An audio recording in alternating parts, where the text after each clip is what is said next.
Glittering career he's had for somebody so young. Italy's youngest ever captain, Italy's youngest ever goalkeeper.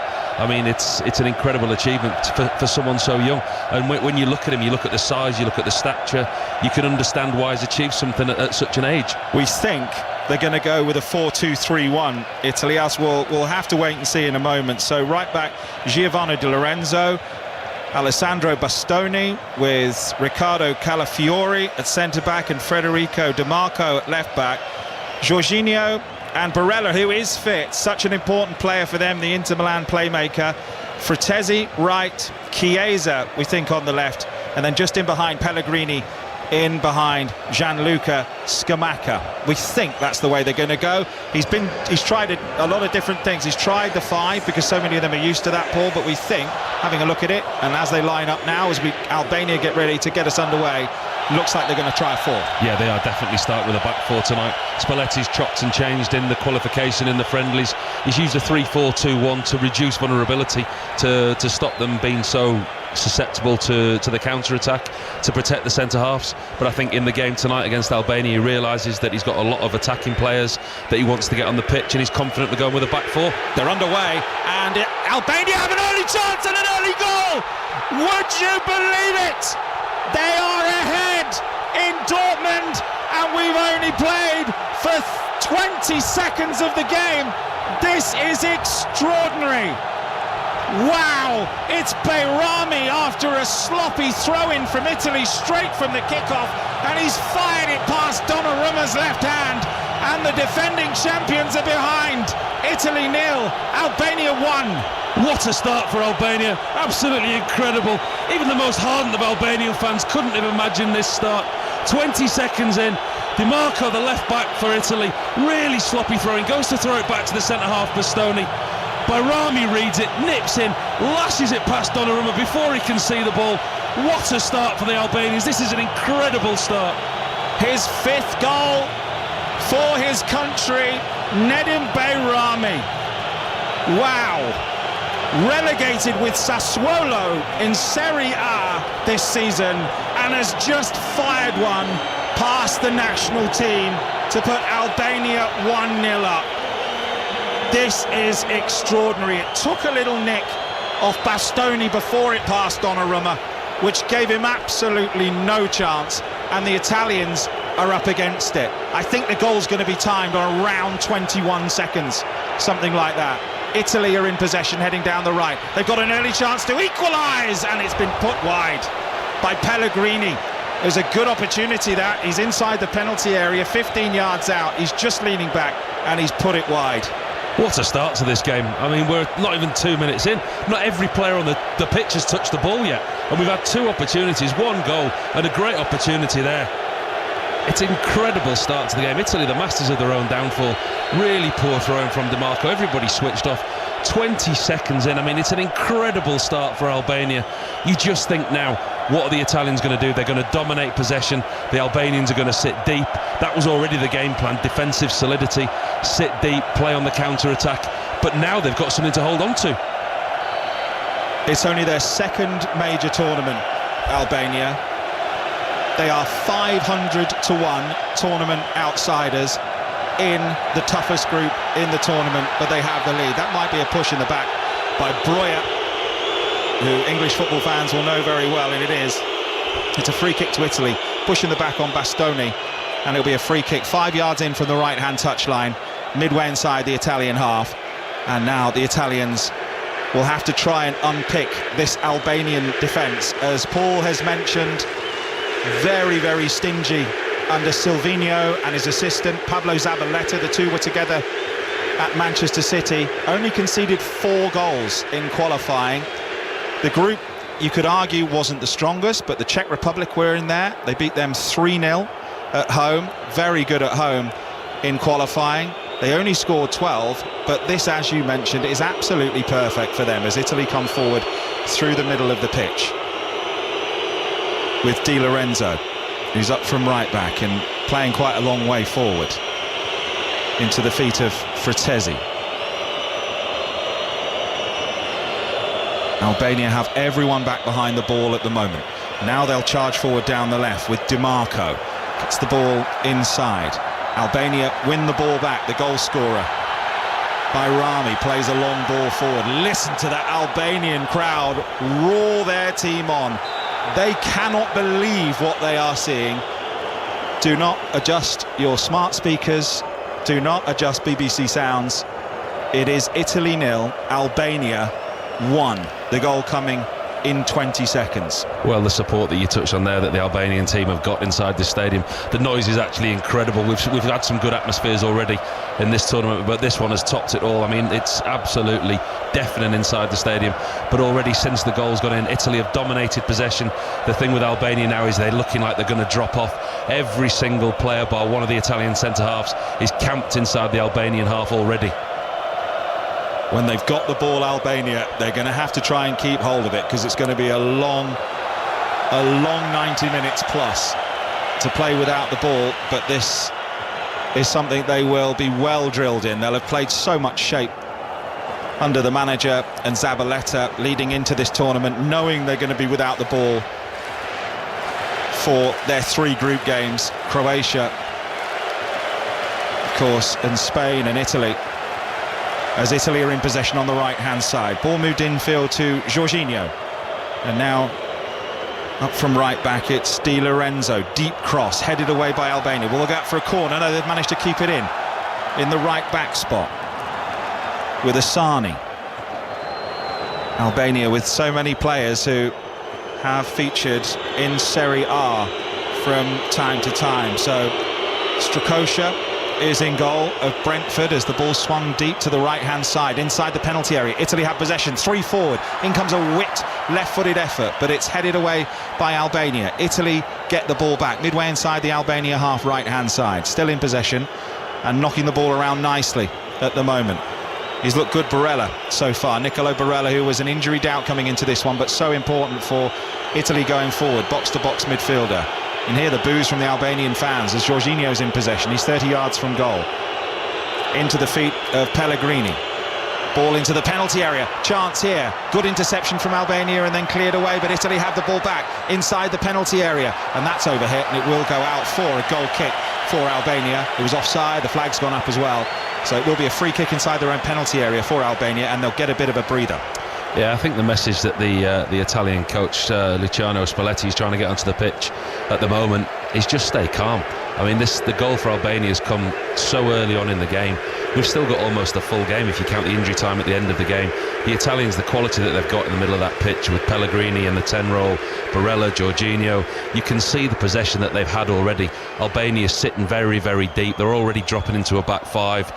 We talked there in the right back position. It was Asani who's wearing number 9 on his back, so that shows you how deep Albania are dropping, and they're going to look to do what they're doing now, counter-attack.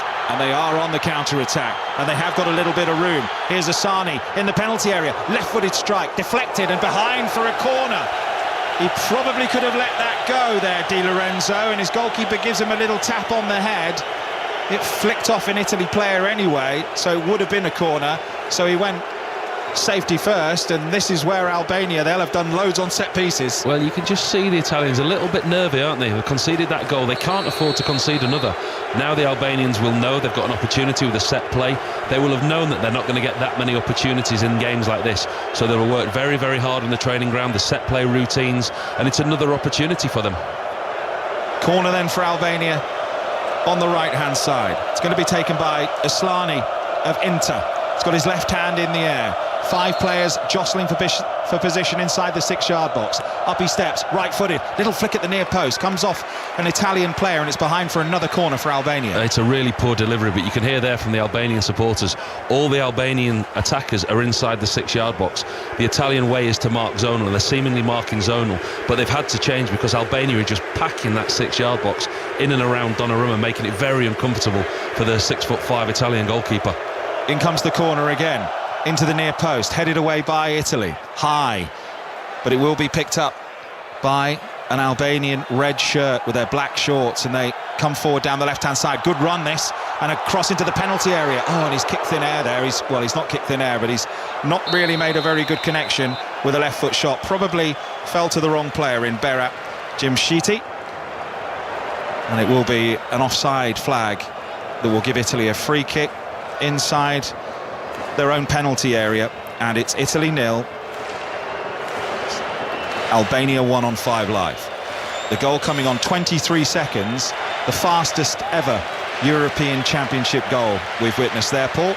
Well, we couldn't have wished for a better start. I mean, we spoke before the game, didn't we, before we went on air? We wondered what type of game that we were going to get. The Italians obviously struggling to score goals. They're not the free-flowing, free-scoring, and the Albanians don't concede a lot and they don't score a lot. And from an Albanian point of view, it's just been an absolute dream start. And they've sat back, they've sat deep, but they've also offered things on the counter-attack. Here's Di Marco with an effort at goal, comes off Husai, and it will be a corner for Italy on the left-hand side. So the Albanian lineup looks like this. Husai, who's just blocked that at right back, with Ayeti and Jim Sheety at centre-backs. Mitai at left-back, then Aslani and Ramadani in midfield. Asani on the right, Saferi on the left, and then Broja and Bayrami, the goal scorer, just in behind him. Short corner by Italy on the left. Here comes the cross into the penalty area, to the far post, free header, 1-1. It's a super header from Bastoni, completely unmarked. All he had to do was nod it back across the goalkeeper, and the Italians, the champions, have levelled it up. Italy 1, Albania 1. Yeah, it hasn't taken them long, Italy.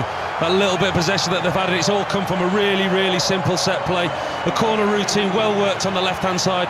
Played short, nobody goes out to close the ball down, it's just drifted into the far post, and Bastoni's there completely unmarked. Really disappointing from an Albanian point of view. The marking's terrible, and Bastoni can't believe his luck. 3 yards out, guides his header back across the goalkeeper into the far right hand corner, and it's not taken Italy long to get themselves back into this game. Such a simple set play. Albania have to defend better. It's his second international goal. Alessandro Bastoni of Inter. And they have managed to equalise within 10 minutes, the Italians. That is huge for them. From a set piece, Silvino and Zabaleta will be frustrated by that, because the Albanians have been so tight in qualification, with just 4 goals conceded. Only Portugal and France, better defensive record in qualifying. So to concede from a set piece after you've been gifted that opening goal will be frustrating for them. But it was such a simple one as well, wasn't it? I mean, they all just switched off.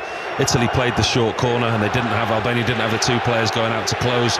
Eventually one of them came out the box to close the ball down. Ball came into the box, and there was nobody marking Bastoni. Ghosted in around the back post, free header, one of the easiest goals that he'll score of his career. But like you say, very, very easy preventable from an Albanian point of view, from a team that's got such a good defensive record. Bastoni, one of those who's come in to replace the legends Chiellini and Bonucci, who retired, of course. They had some bad luck with Acerbi and Scalvini. He got injured. Scalvini did his ACL on the final day of the season for Atalanta in a bit of a dead rubber. Such bad luck for them. But Bastoni, ball-playing centre-back, has been super this season for Inter. 2 Coppa Italias, 2 Serie A titles, and now a goal in a major competition at the Euros for Bastoni. And the Italians are in possession, midway inside the Albanian half. That pass is overhit though, and it's gone out for a throw-in to Albania, level with their own 18-yard box on the left-hand side. Italy all in blue, and Albania in their red shirts and black shorts and black socks. 1-1. And we've had 13 minutes in Dortmund with a crackling atmosphere. Albania 66th in the world, 500 to 1. We respect our opponents, but we fear no one, is what Silvino said before the game, and that was certainly proved in the first 23 seconds when they took the lead in this one. Well, it was an incredible start, wasn't it? I mean, Italy, they were the masters of their own downfall with a really poor throw-in. But the game now, it seems to have settled a little bit from an Italian point of view. They seem to be in the formation and dominating the possession as you would have expected them to before that early scare. Italy in possession on the halfway line. Centre circle, overhit long ball, trying to search out Federico Di Marco, and an apology. Some haircut he's got, Di Marco. He's gone for the sort of blonde cropped M&M, and then he's shaved like a, I don't know what you call that, is it a drop fade? I don't know what. There's so many in there. So many a low fade. Low fade. To be fair, my son would look at that and he'd tell me there was more skin and no fade. Albania have possession with their goalkeeper, Strakosha, who could do nothing about the goal. Only 4 appearances for Brentford last season. His dad, Foto, 73 caps for the national team. He's a youth coach at Lazio now. And they really have done well with the national database since Silvino took charge and Zabaleta to try and scour Europe for players with Albanian heritage and managed to get them together and playing together as a unit. It's almost unheard of, isn't it? An international team having to do a recruitment job, and you can see that they only used 26 players in qualifying, which was the joint fewest of any team, so that gives you an indication. Lovely first touch by Di Marco, puts in a cross, the goalkeeper makes the save and beats the ball away, and the fullbacks are starting to get a little bit of room for Italy as they press forward. A great first touch by Di Marco, and he gets in behind the left back there, and you can see that's what Italy are trying to do. The key for Italy is they've got to move the ball quickly out of possession. They'll have a back 4 Albania, but they've got almost a 4-3-3 when they're in possession. If Italy get the turnover quickly and they can get down the sides, that's where the space is, down the side of Asllani, down the side of Bayrami. If they can exploit that quickly like they did there with Di Lorenzo. Barella to Jorginho, and now into the feet of Di Lorenzo. A shot is blocked, and a shot from distance, and it's in! It's a brilliant strike from Barella. It fell to him 25 yards out. I'm not sure if it takes a deflection. It's actually just on the edge of the 18-yard box, and the Italians are in front, right-footed, first time, into the corner. Italy 2, Albania 1. Well, that's a brilliant hit by Barella, 22 yards outside the box. Again, it's something we didn't think we'd talk about tonight. Sloppy Albanian defending. 2, 3, 4 times they had a chance to clear the lines. They didn't. It comes out to the edge of the box to Barella. He just instinctively hits it with his outside of his right foot. The ball starts outside the post. There's nothing the goalkeeper can do. It's a fantastic strike by Barella. Top of his foot, outside of his right foot, drifting back in, nicks the inside of the post. It's a great strike and a really, really good reaction from the Italians. His 10th international goal. There is a VAR check, checking for a potential foul by an attacking player leading up to the goal. So we'll just have a delayed start here. A delayed restart, I should say. I must admit, I didn't see anything myself on the replay, but they are checking it now. It's his 10th international goal, Barella. There was an injury doubt about him before the game, but he's just so important for the Italians in the way they move the ball through the field. Yeah, I mean, we can see there Barella's reaction there, the check over, the goal's been given, but as you say, he's so important. I mean, there was an injury doubt before the game, but the manager has chosen to put him into a game where, let's be honest, you would expect the Italians to win this game. You'd expect them to win it and win it comfortably. So if there was any kind of doubt over Barella, you would think he may have left him out, but it just shows how key he is to this team. The position that he finds himself in there on the edge of the box, he's almost like he's attracted to the ball, he's attracted to where the danger's going to be, drops to him outside of his foot. What a great finish. Italy in possession again, going down the right-hand side, leading by 2-1. This is a good move as well, but a slightly overhit pass, goal kick for Albania. We were just talking before the game about what we thought might happen, and obviously myself and Paul thought it might be 0-0 at half-time with Albania, you know, really well organised and don't concede many, and Italy without, you know, a noticeable striker who, you know, bangs the ball away. They've got Scamacca playing up front. Their goals haven't come through him so far, but what do we know? It's been a super start. Well, the Albanians have conceded half as many goals tonight as they did in the whole of the qualification, which shows you what they're all about. I mean, defensively, they've been solid. OK, they've qualified of the group with Poland, Czech Republic and Moldova in that group, but they had to keep the clean sheets. They had to be defensively sound. We expected them to be robust. Do you know what, John? I think they probably surprised themselves scoring so early tonight. Bayrami after 23 seconds for Albania, after a disastrous throw-in situation where they just literally threw the ball to Bayrami, who fired it in. It was a bit of a shambles. And then goals on 11 and 16 minutes from Bastoni. Barella have put the Italians and the champions into the driving seat. And will they have to come out a little bit more? It's so early in the game, Albania, that they're still just going to have to try and sit, I think, and try and contain Italy.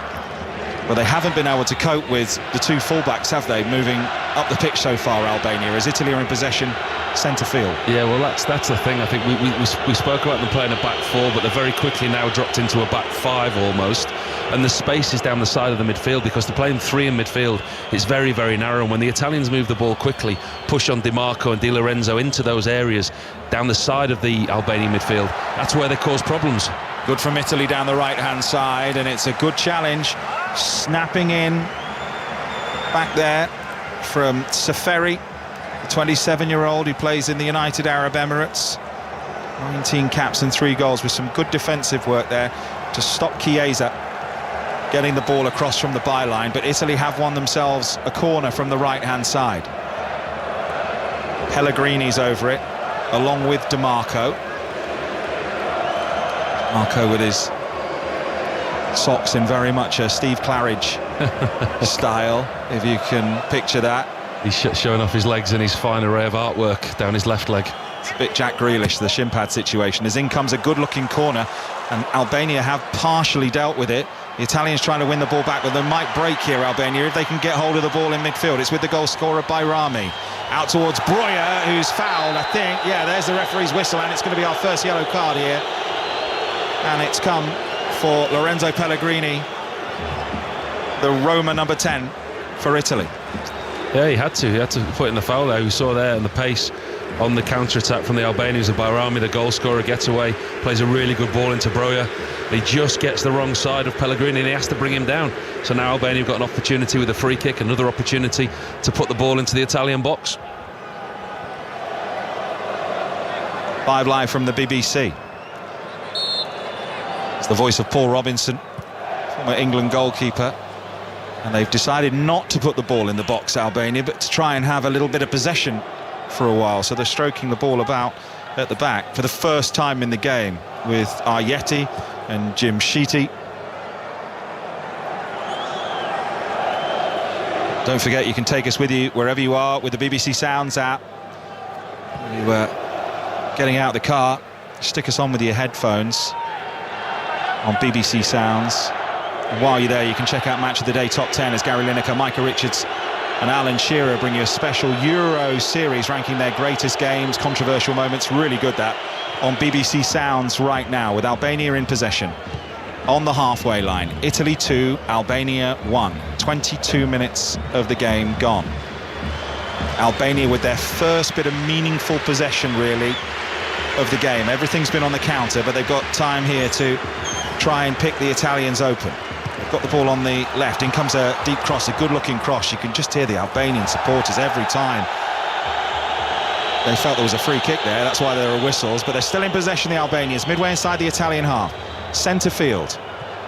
Trying to keep the ball in there with Ramadani. Plays for Lecce, the 28-year-old. And now with Husai, who's at Lazio. So they'll be so familiar with so many of these Italian players, these Albanians.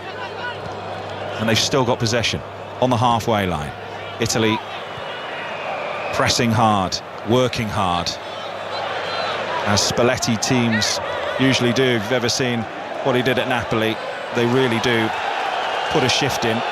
And that's an Italy throw, and the Albanian crowd feel it should have been an Albania throw. And for the first time, these two teams, after a frenetic fast start, have just taken a little breather. It does. It seems to, the game seems to have calmed. I think, especially from an Albanian point of view.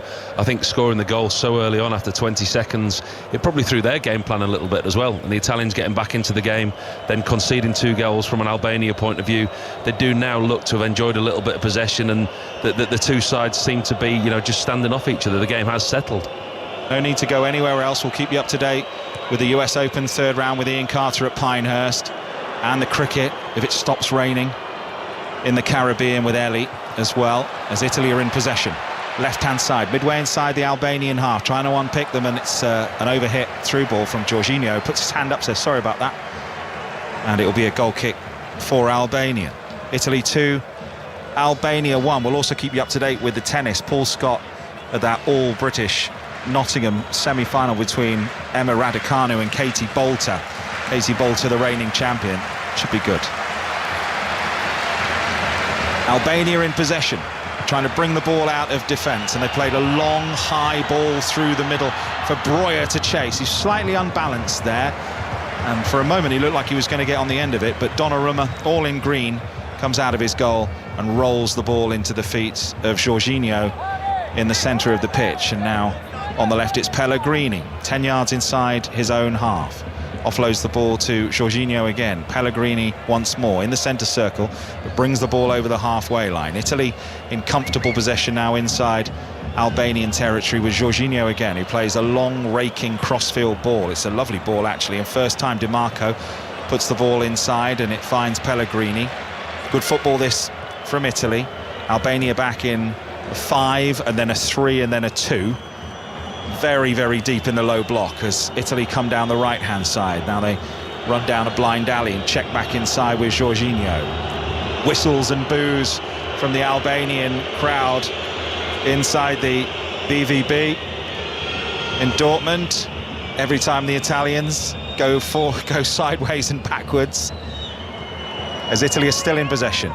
40 yards from the Albanian goal, centre of the field, with Bastoni, the scorer of their first goal, unmarked from a corner. They've given the ball away here, and now Albania will try and break. They'll bring the ball over the halfway line with Ramadani. Now into the feet on the left-hand side of Seferi. Albania in possession inside their own half, 10 yards inside their own half, centre field, moving the ball to the right-hand side, to the right fullback, Husai of Lazio. To Asani, plays in South Korea, Gwangju. Ramadani, Albania still in possession, centre field. Ball on the right-hand side again with Husai. Now back with Asani, who's looking to try and get across him, but good defending from Italy. They've won the ball back, and now they'll potentially try and break on Albania here, who've got 6 or 7 players inside the Italian half if Italy move quickly, leading by 2-1 on 5 Live. 27th minute. They went behind after 23 seconds to Albania. What a start to the game we had. Then 11 and 16 came back into it. Jorginho, centre field for Italy, inside the Albanian half. Now with the score of that stunning second goal, Barella.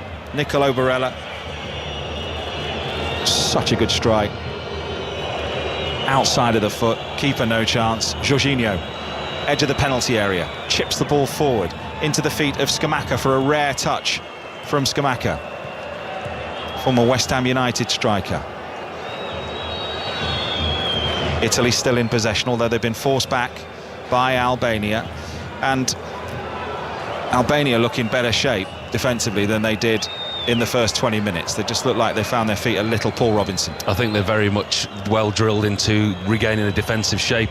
The manager Silvino has got a message on to drop into the back 5, and it's the left winger at the time, Seferi, that it's playing higher up the field, but he's now been asked to work very, very hard up and down that left-hand side and drop into the left wing-back position. So as we're seeing now, it's a game that we probably expected before. The Albanians are quite happy to let Italy have comfortable possession in front of them. They're sat with a back 5, a 4 in front, and then saying to Italy, try and break us down. Might tempted to have a shot from distance there with Di Lorenzo, but he plays it to the right instead. Italy in possession with Jorginho in the centre of the pitch. Chiesa, and now they're back with the centre-back Calafiori.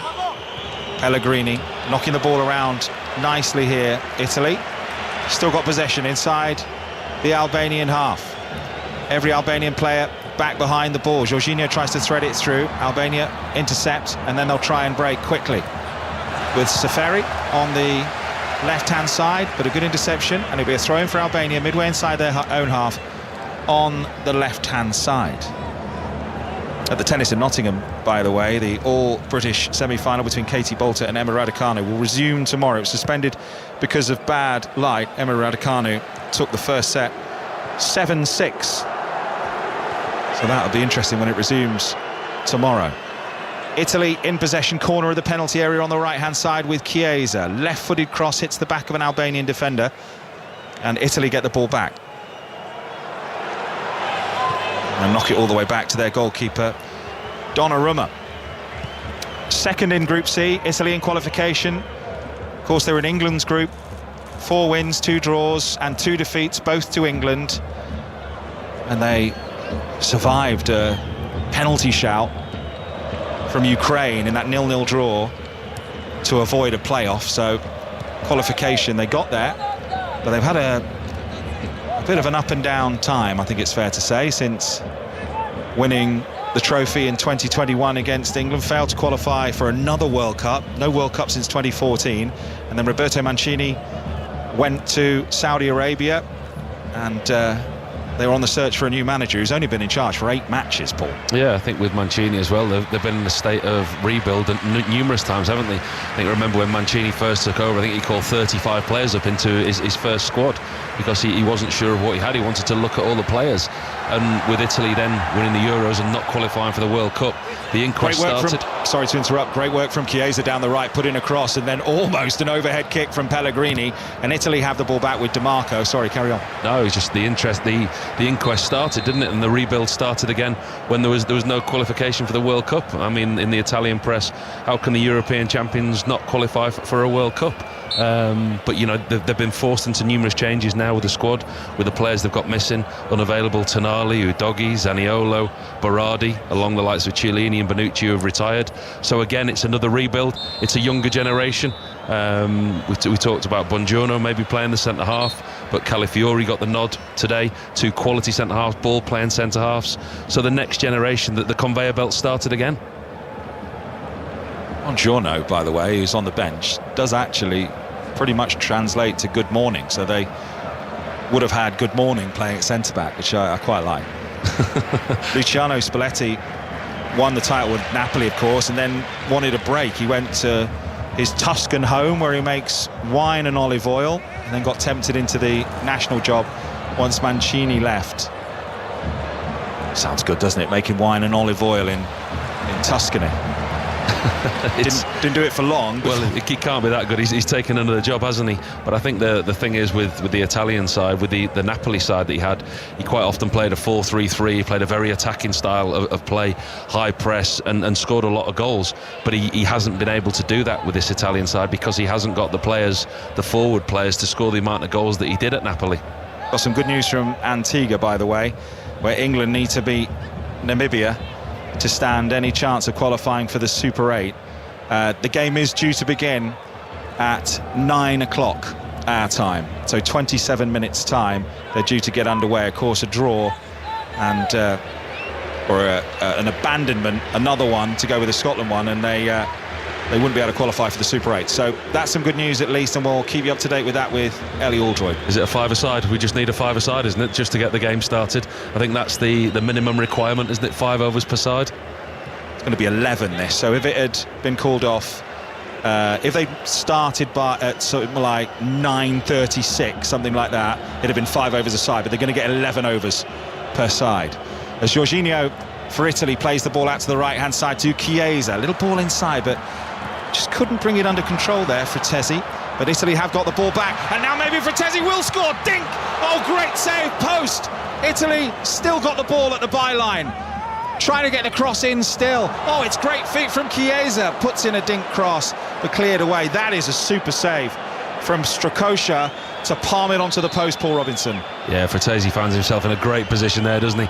You think that he's just going to open up and hit the ball, strike the ball at the goalkeeper, but he goes to dink it. But the goalkeeper, Strakosha, looks like he's come out in a one-on-one position, and he's stood up, whereas a lot of goalkeepers make themselves small. They go to ground. Just seen it again. It's a great ball through to him by Pellegrini. And the goalkeeper stands up, and he looks like he's just got the faintest of touches on the ball, pushed it onto that near post. Fratesi, isn't it, through one-on-one with him just on the angle. Goalkeeper stands up, and Fratesi, instead of striking the ball through, Scamacca actually finds Fratesi through the back four, dinks the goalkeeper, but as he's falling, swings his right hand over and he gets the faintest of touches. That's going in. That's a great save by Strakosha. I really do think it's a good save. I don't think he did a lot wrong there, Fratesi. It's a lovely little dink. It's in, but it's just great reactions. And just how difficult is it as a goalkeeper to stay up as long as he did and not go to ground? Well, he's stayed up, but what he's done is, as Fratesi's then dinked the ball, you're not expecting to be dinked from that close. So as he's dinked the ball, he's kind of half going to ground, but he's had the reaction and the quickness of thought and reaction to bring his right arm over the top as he's falling to ground. Gets the slightest of touches on it, and then sometimes, as we've just seen there, the slightest of touches is the difference between it flicking the post or going in the net. It's a brilliant save. That might well have been game over as well for Albania.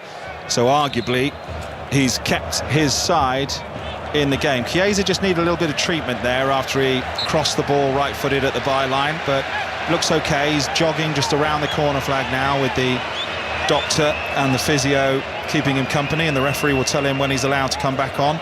And Albania have a throw-in on the right-hand side, midway inside the Italian half, with Husai waving his arms, telling people where he wants them with his orange boots and his black socks and shorts, red shirt. 70% possession, Italy so far. 8 attempts on goal, 2 on target. Obviously, they're the 2 that have gone in. And Albania with 3 efforts at goal, and the 1 after 23 seconds, which found its way past Donnarumma. The Albanian crowd, who are very vocal, very passionate. They reckon there's 50,000 who've just travelled there, who couldn't get in, very much like Scotland in Munich last night. Went absolutely berserk in Dortmund. As Albania in possession with their goalkeeper who's just made that save, Thomas Strakosha of Brentford. He just slips as he takes his kick there, and it didn't get the distance he required. Italy have got possession on the halfway line, Paul. Well, it was an interesting selection, wasn't he, Strakosha, in goal? I mean, Berisha's played a lot of the qualifying games, and I think we expected him to play in the team tonight. I mean, Strakosha's been at Brentford for 2 seasons. He's played twice in 2 seasons. So his lack of first-team football and first-team match sharpness. I mean, he's been number 2 to Flecken this year, David Raya the year before, and not until literally the year 2015 to 2022 when he was at Lazio, played over 150 games for Lazio. The last 2 seasons he's played very, very little football, so to come into the game tonight and to be expected to perform, it was a big call from the manager Silvino. Yeah, won 2 Coppa Italia with Lazio, but just failed to make his mark as yet, which is just the goalkeeper's lot, isn't it, really? You can go somewhere and manager fancies the other goalkeeper, you can sit on the bench, and it's whether you're happy to sit there, I guess, isn't it? As Italy are in possession, 5 yards inside the Albania half. Pass is slightly under hit, but Albania don't get on the end of it, and Italy keep possession. Left-hand side, centre-backs coming to help out, Calafiori. And now the well-advanced DiMarco, who's 30 yards from the byline, from the Albania byline. Italy recycling the ball in midfield, happy with their 2-1 lead. This is, exactly where they want to be, Italy. I think the thing now is, for the Albanian point of view, the game, as you rightly said, has settled, and for Albania it's staying in the game, it's not conceding another one.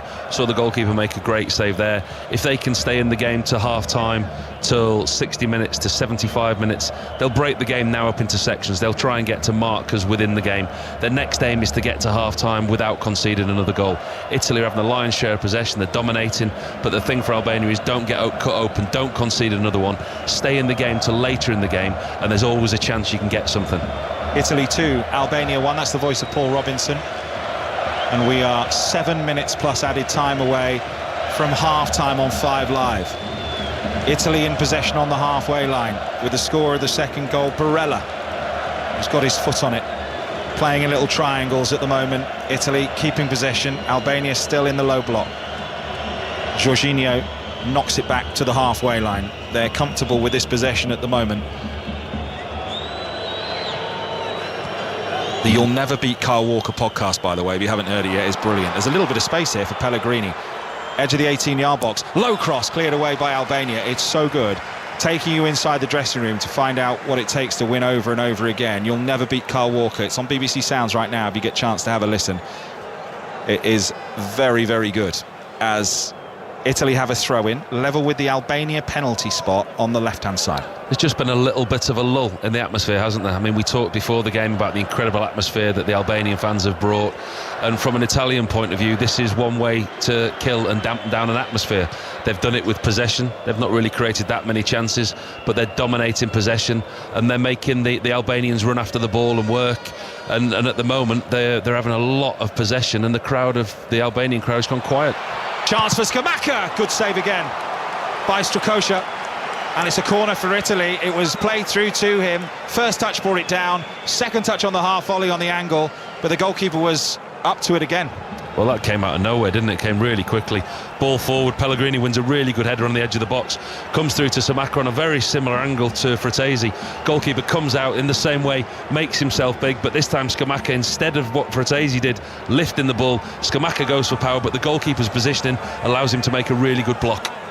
Kept his legs together there, and often you see a goalkeeper come out like that with legs wide open, and if they'd been wide open he'd have gone straight through the middle of the ball as the corner comes in from Italy. An away swinger headed up in the air by an Albanian defender, not cleared yet. Breuer has a chance to nod it forward towards teammate Asani, but Italy get there and put it out for a throw-in on the left-hand side. As the atmosphere just ramps up a little bit, the Albanian fans trying to lift their team who trailed 2-1. 5 minutes plus added time to the break. Unbeaten in 7 competitive games, Albania, coming into this one. The friendlies in March, they lost 3-0 against Chile and 1-0 against Sweden. And then they played Liechtenstein and won 3-0 a couple of weeks ago, and then Azerbaijan 3-1 in their warm-up games for this. But they top Group E, don't forget. The Czech Republic in second, who they beat 3-0 at home, drew 1-1 away, and beat Poland 2-0 as well. And they are giving a good showing in Dortmund in their opening game in this seemingly impossible group for them. But in the game at the moment against the champions Italy, and in possession on the halfway line on 5 Live. Just 10 yards inside the Italy half, just knocking the ball about with Breuer. Back to the halfway line. Now in midfield it's with Aslani, who hasn't really got into the game, but he's a super player, 22 years old, and was a key figure as Inter went on to win the league. Only got his first start for Inter in January, but had a really good second half of the season. Started with Empoli, where he worked as a waiter while he was with Empoli, and now look at him playing at the Euros and winning a championship with Inter. They haven't managed to get some of their creative talent onto the ball, Albania, when they've been coming forward.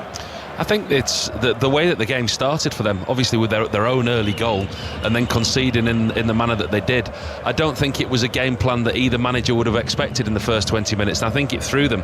From that first 20 minutes when all 3 goals went in, the game has settled and it's gone into a pattern of what we would have expected. The Albanians been very strong defensively, quite happy to let the Italians have possession in front of them. The Italians have dominated the possession and without really creating any clear-cut opportunities to get that third goal. And like I said before, that the longer Albania stay in this game at 2-1, they won't be disappointed. Throw in for Albania near the halfway line on the left-hand side after an overhit pass from Italy. Namibia have won the toss and will field. So England batting in that 11-over-a-side game in Antigua, which they must win. And then Australia, of course, must beat Scotland for them to make the Super 8. Run rate after that super performance against Oman shouldn't be a problem now for England, but they do need this game to finish against Namibia. We'll keep you up to date with that one as we bring you this commentary, as there's a foul there on Seferi and it's going to be a free kick to Albania, and that's just what they need, just for a bit of a breather and an opportunity to put the ball into the Italian box. Now, last time they had a free kick out here, they didn't put it in the box. They opted to go for a little bit of possession. I wouldn't be surprised if this one goes into the box, Paul. No, Jimshiti and IET, the 2 centre-halves, have strode forward into the box already. This one's definitely gone into the box. You can hear the Albanian crowd in the background. In comes a deep cross to the far post, and there is a little bit of room there for Jimshiti. And now urged to shoot is Asani, left-footed, and it's over the crossbar and wide. He just saw a little opening and decided to go for it, but he was a little bit off balance left-footed, 25 yards out, and it's a goal kick for Italy. Well, if you're listening to the Albanian supporters, you'd led to believe that was a lot closer than it was. He does really well there, Asani comes in on his left foot, just loses his balance, strikes it with the outside of his left foot, flies high, wide and not very handsome, but it's a rare jaunt into the Italian box for the Albanians. Asani, one of those who was scouted by Silvino on that sort of national database, playing in South Korea, and since he's come in, 13 caps, 4 goals, and has really hit the ground running at the age of 29. Italy in possession inside their own half. Good little interception there from Mitai. There'll be a throw into Italy just inside their own half on the right-hand side. We'll wait to see how much stoppage time we've got at the end of the first half. Italy 2, Albania 1 on 5 live. Italy in possession. The defending champions in Dortmund, who after, I mean, they must have been shell-shocked after that opening goal in 23 seconds, but actually composed themselves really well and have finished well, have taken their chances well. 3 minutes of added time we're going to have at the end of the first half. Everyone talks about Italy and whether they'll score enough goals, but that almost happens before every tournament for the Italians, and let's face it, their record in this competition is excellent. Well, yeah, defensively they've always been excellent, haven't they? I mean, the last 12 Euro final games, they've only conceded 6 goals, and that's what they've been based on, is defensive solidity. We know they've had changes in those areas coming into this tournament, but when you look at the team today, you look at the attacking 6 players on the pitch. Pellegrini, Barella and Jorginho sit in the deeper of the 6. Fratesi, Scamacca, Chiesa. There is goals in this game, and when you see the way that they work the ball in front of the back 4, work the ball through the midfield, find the holes. In Pellegrini playing in that 10 role, I really like him there. He's caused problems in there tonight, and he's their out ball. He's been an option for them. And they are in possession at the moment in the centre of the pitch, and that's a lovely little reverse pass from Barella. And now surging forward is Fratesi. And now here comes a left foot cross from Chiesa. Oh, and what a good chance for Pellegrini. You just mentioned him there a few moments ago, making a late run into the penalty area. Came at him quickly. He just might have seen it late. Comes off his shoulder and goes wide. Goal kick Albania. I think he's got to score, John. I really do. I mean, it's a really well-worked move by Italy. Goes to the right-hand side, and it's Chiesa on his left foot. Whips the ball in. Pellegrini just arriving late into the box, and I think it's one of the centre halves from Albania, just gets across the front of the ball, doesn't touch it, but I think it might just put Pellegrini off. But that's a great opportunity from 6-8 yards out. Free header, he gets it all wrong and it hits his shoulder, which just makes you think that one of the centre halves got in his eye line. Even the tattoo of the woman on his neck looks surprised that he didn't hit the target. You've got some good eyesight. Albanian throw. Silvino, 50 now, Silvino. That made me feel old when I read that. His grey hair brushed forward in his suit with his red tie, directing traffic, and Italy back in possession. Just 30 seconds or so to go in stoppage time at the end of the first half, with Italy leading by 2-1. It's in the feet of Bastoni, scorer of their equaliser. They'll quite happily keep possession here, Italy, and see the half-time whistle. And Albania just still in the deep block. Italy knocking it about between the centre-backs, and Jorginho in possession now. Chip little ball forward, maybe one more attack then at the end of this half as Di Lorenzo tries to play in Fratesi, and it's intercepted, booted clear, and there is the half-time whistle from the German referee, Felix Zvaya. And it's Italy 2, Albania 1. We expected it to be 0-0 at half-time when we were having a chat before the game, Paul Robinson, but the first 20 minutes of this game were electric. Yeah, I think it threw us all out. I think it threw even the players out, and the game plan that they had from an Italian point of view, it certainly didn't go to plan. And I'm sure if you ask the Albanians honestly, they wouldn't have expected to be 1-0 up after 23 seconds. They went 1-0 up after not every player on the pitch had touched the ball. It was a really poor throw-in from Di Marco down the left-hand side. read really well by Barami, got in, last a shot past Donnarumma. But you've got to give Italy credit. They didn't panic. They got themselves back into the game. They got back level. They got ahead. And then from that point, the game took the shape of what we expected. The Italians dominated possession. The Albanians defended well, tried to hit Italy on the counter-attack. But the Italians at the moment in full control. Donnarumma smiling, the Italian captain, the goalkeeper, as he goes off. But it could have been a very different half, that, had they not got themselves back into it so quickly. Half-time, Italy 2, Albania 1. I was just thinking the same thing, John, as Donnarumma walked off smiling. I was thinking that wouldn't have been the case after 23 seconds. But you said it, Paul, that the fact that they dragged themselves back into it so quickly, they've had 70% of the possession as well. 4 attempts on target, 11 attempts in total have the Italians. They weren't rocked. No, they almost very quickly pressed the reset button. You could see Spalletti, the manager, trying to get the message onto the pitch. And like I said, not all the players in the Italian side had touched the ball. It was a start that nobody expected. It was an incredible start from Albania. But the Italians, they just kept the cool. They kept to the original game plan. They kept the ball. They kept the possession.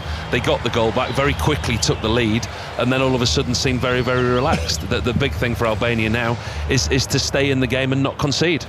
Scored 2 good goals, the Italians, haven't they, Phil Jagielka? Yeah, centre half, great header. Be a bit disappointed if you're Albanian to give such a cheap goal away, but it's a great header, though, isn't it? Back across. I love headers like that. He looks massive as well. I don't know if the fullback was that quite small who was marking. He looked about 9 foot tall on the back post. But great header. I think he'd have been delighted as well, because obviously it wasn't his fault for the first goal, but he was the one giving the short throw in and Shalashanta sort of moment for the first goal. But now I'd be delighted to get the team back level terms, and then if you want a ball to fall to someone near the edge of the box, obviously Barella, great finish, composed, and like I say, Italy have obviously, other than the first few minutes, have controlled the game and fully deserved the lead so far. And that's the thing, isn't it? Possession isn't the be-all and end-all when it comes to winning football matches. We know that, but you've at least got to hit on the counter-attack if you're not going to have as much of the ball. And they haven't created anything bar the goal, Albania. No, they've struggled, but you've got to say well done to Italy. They've retained, attack after attack, kept the ball. They've took the legs sort of away from Albania. I think Albania, sometimes you can score too early, and maybe that was the case. They'd have had a game plan, obviously, to try and hit them in the counter-attack, but once you get a goal so early, sometimes you're not really sure what to do next, and it almost looks like that's happened. But I'm sure the manager will be delighted to get them in a half-time, only 1 goal behind, and they're still in with a chance for this game. Phil Jagielka, John Akers, Paul Robinson all with us this evening. Italy, the defending European champions, lead Albania by 2-1 at half-time. Second half on the way during the break. We'll go back to Eleanor Oldroyd, where she is getting set to watch England play. We're expecting them to start at 9 o'clock UK time against Namibia. They need to play England, otherwise if it is abandoned due to rain they will be out. So we'll go to Ellie during the break, and we'll go to Ian as well, watching the third round of the men's US Open. But at 7 minutes to 9 here on 5 Live, Juliana Casadei has the news. The voice of the UK. And the home of the Euros and the general election 2024. This is BBC Radio 5 Live. The Princess of Wales has made her first public appearance since revealing she was being treated for cancer. She joined the royal family on the balcony of Buckingham Palace and watched the Troop in the Colour ceremony held to mark the King's official birthday. Here's the royal commentator, Pandora Forsyth. For Catherine's mental state, it would have been a great thing to work towards for her, because we do know she loves her job, and we do know that she wants to be beside her husband in moments like this and really support a new monarchy and the King, as well as he's also dealing with a cancer diagnosis himself.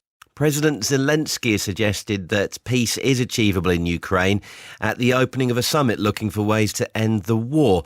More than 90 world leaders, including Rishi Sunak, are attending the gathering. Our correspondent at the summit is Sarah Rainsford.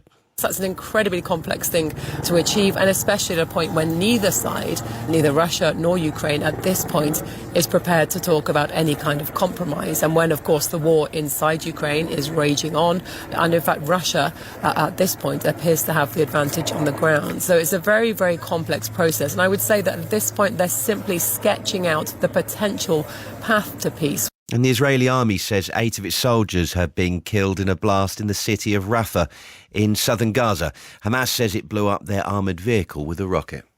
This is the story of one of the biggest football clubs in the world, Paris Saint-Germain, and how two teammates became bitter enemies. They spent holidays together. Kera and Aminata was friends. That rocked the club to its foundations and left lives, careers and reputations in ruins. They want to stop my career. The way the police is talking about her, it's absolutely shocking. Join me, Maisie Adam, for Sport's Strangest Crimes, a French football scandal. Betrayal, plots. We've gone beyond women's football in France. Listen on BBC Sounds. Euro 2024 with Mark Chapman. On 5 Live and BBC Sounds.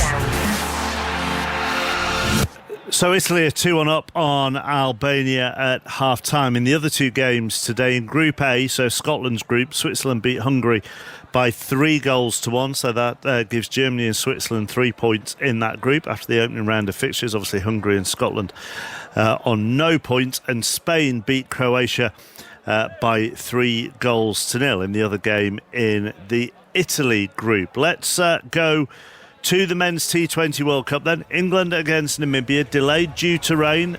But Ellie, you're going to get underway in 5 minutes. Yes, they've just had the anthems, they've just had the little ceremony before the game gets underway. If you and I had been there, chappers would have been shouting it at them and saying, for goodness sake, just get out there and play while it's not raining. Yeah. And they've chosen to have an 11 over a side game. Equally, let's just hope that it doesn't start pouring with rain when 8 overs have been bowled and they don't manage to complete the game, because that wouldn't help England at all. A reminder, England need to win this game.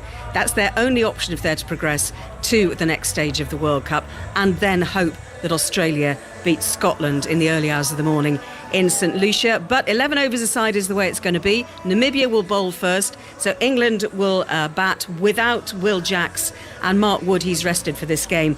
Jordan and Curran come in, but finally they're going to get a game in Antigua. Fingers crossed. Ball by ball coverage on Sports Extra. Ellie will keep us up to date here on 5 Live to the third round of the Men's US Open at Pinehurst. Ian Carter.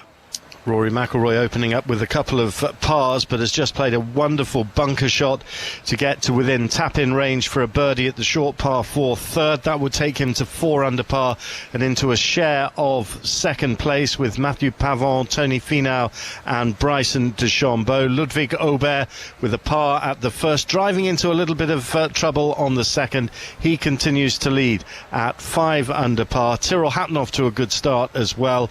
He picked up an early birdie. He's on the 5th, the Englishman at 2 under, 3 behind. Coverage of the golf on the BBC Sport website at the moment, and then when the cricket is over, you'll be able to listen to it on Sports Extra. Tomorrow night, we've got full commentary of England's opening match of the tournament against Serbia. Earlier this evening, Gareth Southgate spoke to John Murray.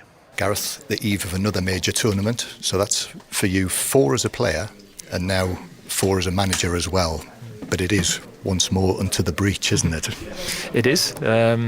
These are enjoyable moments because there's a lot of preparation being done, and frankly, you want to get on with the games. I think the players on the training pitch this week, they're ready for the game to come, and I'm pleased that we play tomorrow, not having to wait another couple of days, really. What have you concentrated most on this week? Oh, a bit of everything, really. We've had the opportunity to physically work the players because some of them needed a little bit more training. They've had plenty of recovery days, but also the chance to extend a few of them earlier in the week. Then the tactical aspect of what we think Serbia will bring, and the mentality. You try and hit every objective during a training week. And how are the primary concerns? John Stones, Luke Shaw? Yeah, both have trained over the last couple of days. Luke's doing more and more with the full group, so we have to see whether he can play some sort of a part tomorrow. But really, so that's a possibility. Well, it really depends on how long and whether we decide that it's better to wait a little bit longer. But he's today trained fully with the team, so although that's a very light session, so we've got to bear that in mind, but he's progressing really well. And John Stones? John's trained the last couple of days. Obviously had the illness just before that, but he's fine and he's ready to go. You know very well, don't you, the importance of winning the first match, because you've always managed it as a manager, so you're in that position again.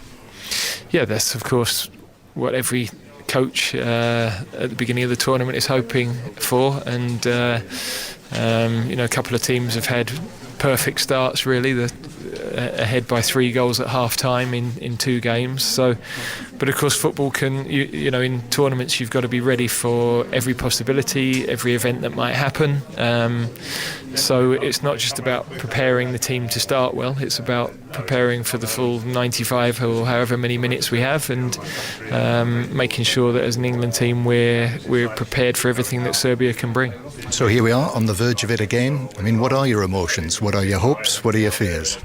I'm excited, to be able to go into a major tournament as manager of your country is a massive honour. So, we've done most of our preparation by this point, and you can watch the other games tonight, and of course there are little bits and pieces that you're still working through tomorrow as well, but the players are ready, and we trust them to go and play. John Murray talking to Gareth Southgate. John is with us now. Phil Jagielka with us as well. What will they have been working on this week, Phil? Because Gareth Southgate sounded slightly vague there. Well, obviously general stuff, but I presume they'll know the team that's playing now, so they'd have done some sort of shape and some shadow work and little bits and bobs, but just general stuff, set pieces, just things like that. But most of the hard work would have been done over the course of the last 2 or 3 months, and obviously the few practice games and stuff like that. So it's just tidying up on the last bits and bobs and just getting ready to start the tournament. Did you get a sense, John, at all that they've been working on? I mean, they must have been working on attacking phases of play. Yeah, well, I think possibly, the relief is that they've had John Stones available for the last couple of days, so therefore he's been able to be a part of that. There were no further clues today whether it would be Trent Alexander-Arnold in the midfield role, but that seems to be the general feeling, that he'll be playing there alongside Rice. And other than that, you know very well what I would have thought what the team would be.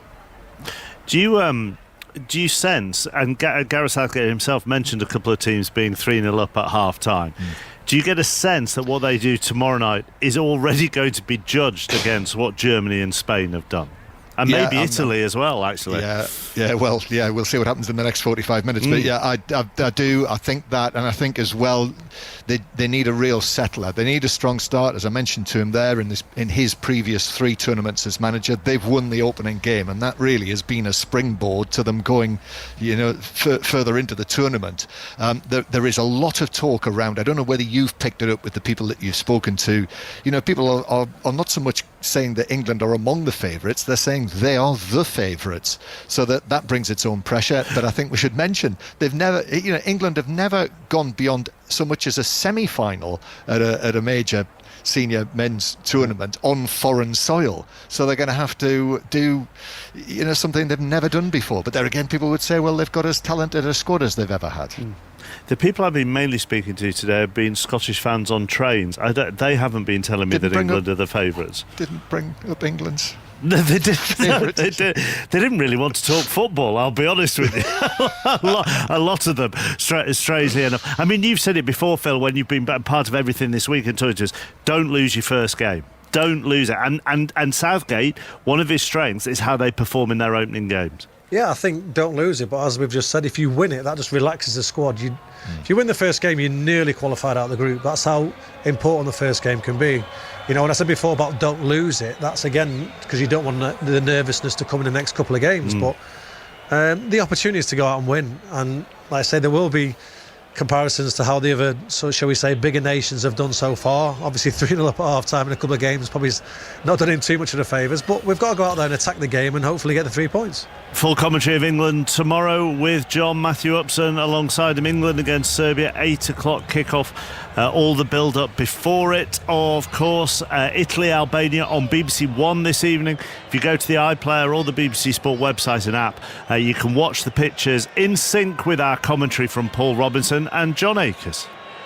Thank you, Mark. Ready to get back underway in Dortmund in front of some crowd. The Albanians inside the crowd especially have been making an absolute racket as we're back underway with Italy leading by 2-1. When they scored after 23 seconds, the goal scorer, Bayrami, jumped into the Albanian fans, and it was proper limbs. They were upside down, they were screaming. It was incredible. Only their second major tournament. They're at the Euros in 2016, but then Italy did a really good job of being composed, scoring from the set piece, Bastoni with the header, and then that super strike from Barella on 16 minutes to put them 2-1 ahead. And then the game plan of keeping the ball for Italy got going, as it's Albania who are keeping the ball at the start of this second half, kicking from right to left as we're looking at it. Red shirts, black shorts and black socks, with Italy in their blue shirts and white shorts and blue socks. The holders, no changes at half-time, and Albania in possession but under the press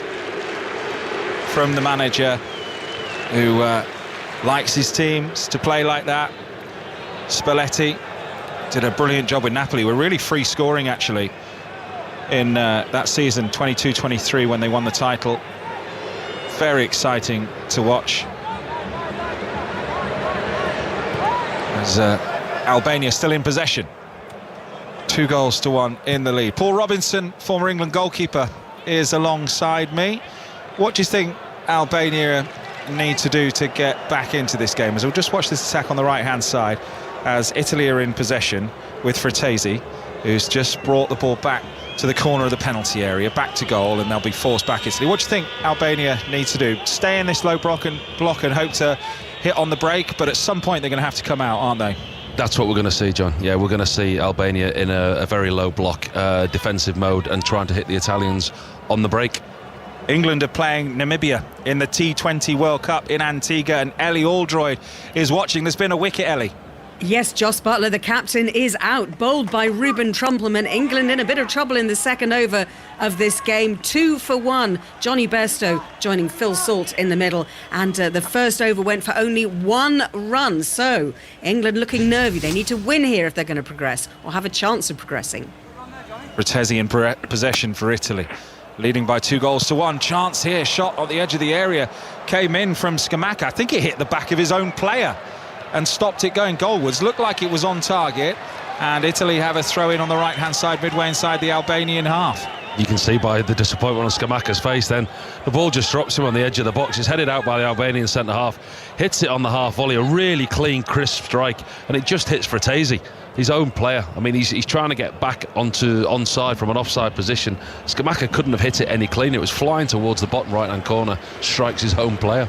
Haven't seen the angle yet, which tells us whether it was definitely on target, but it wasn't far away from that bottom right-hand corner, as Paul said, and Italy are in possession, leading by 2-1 on 5 Live. If there's a wicket in the cricket, of course, we will let you know. We'll also keep an eye on the golf with Ian Carter as well from Pinehurst, the US Open, as Italy come down the right.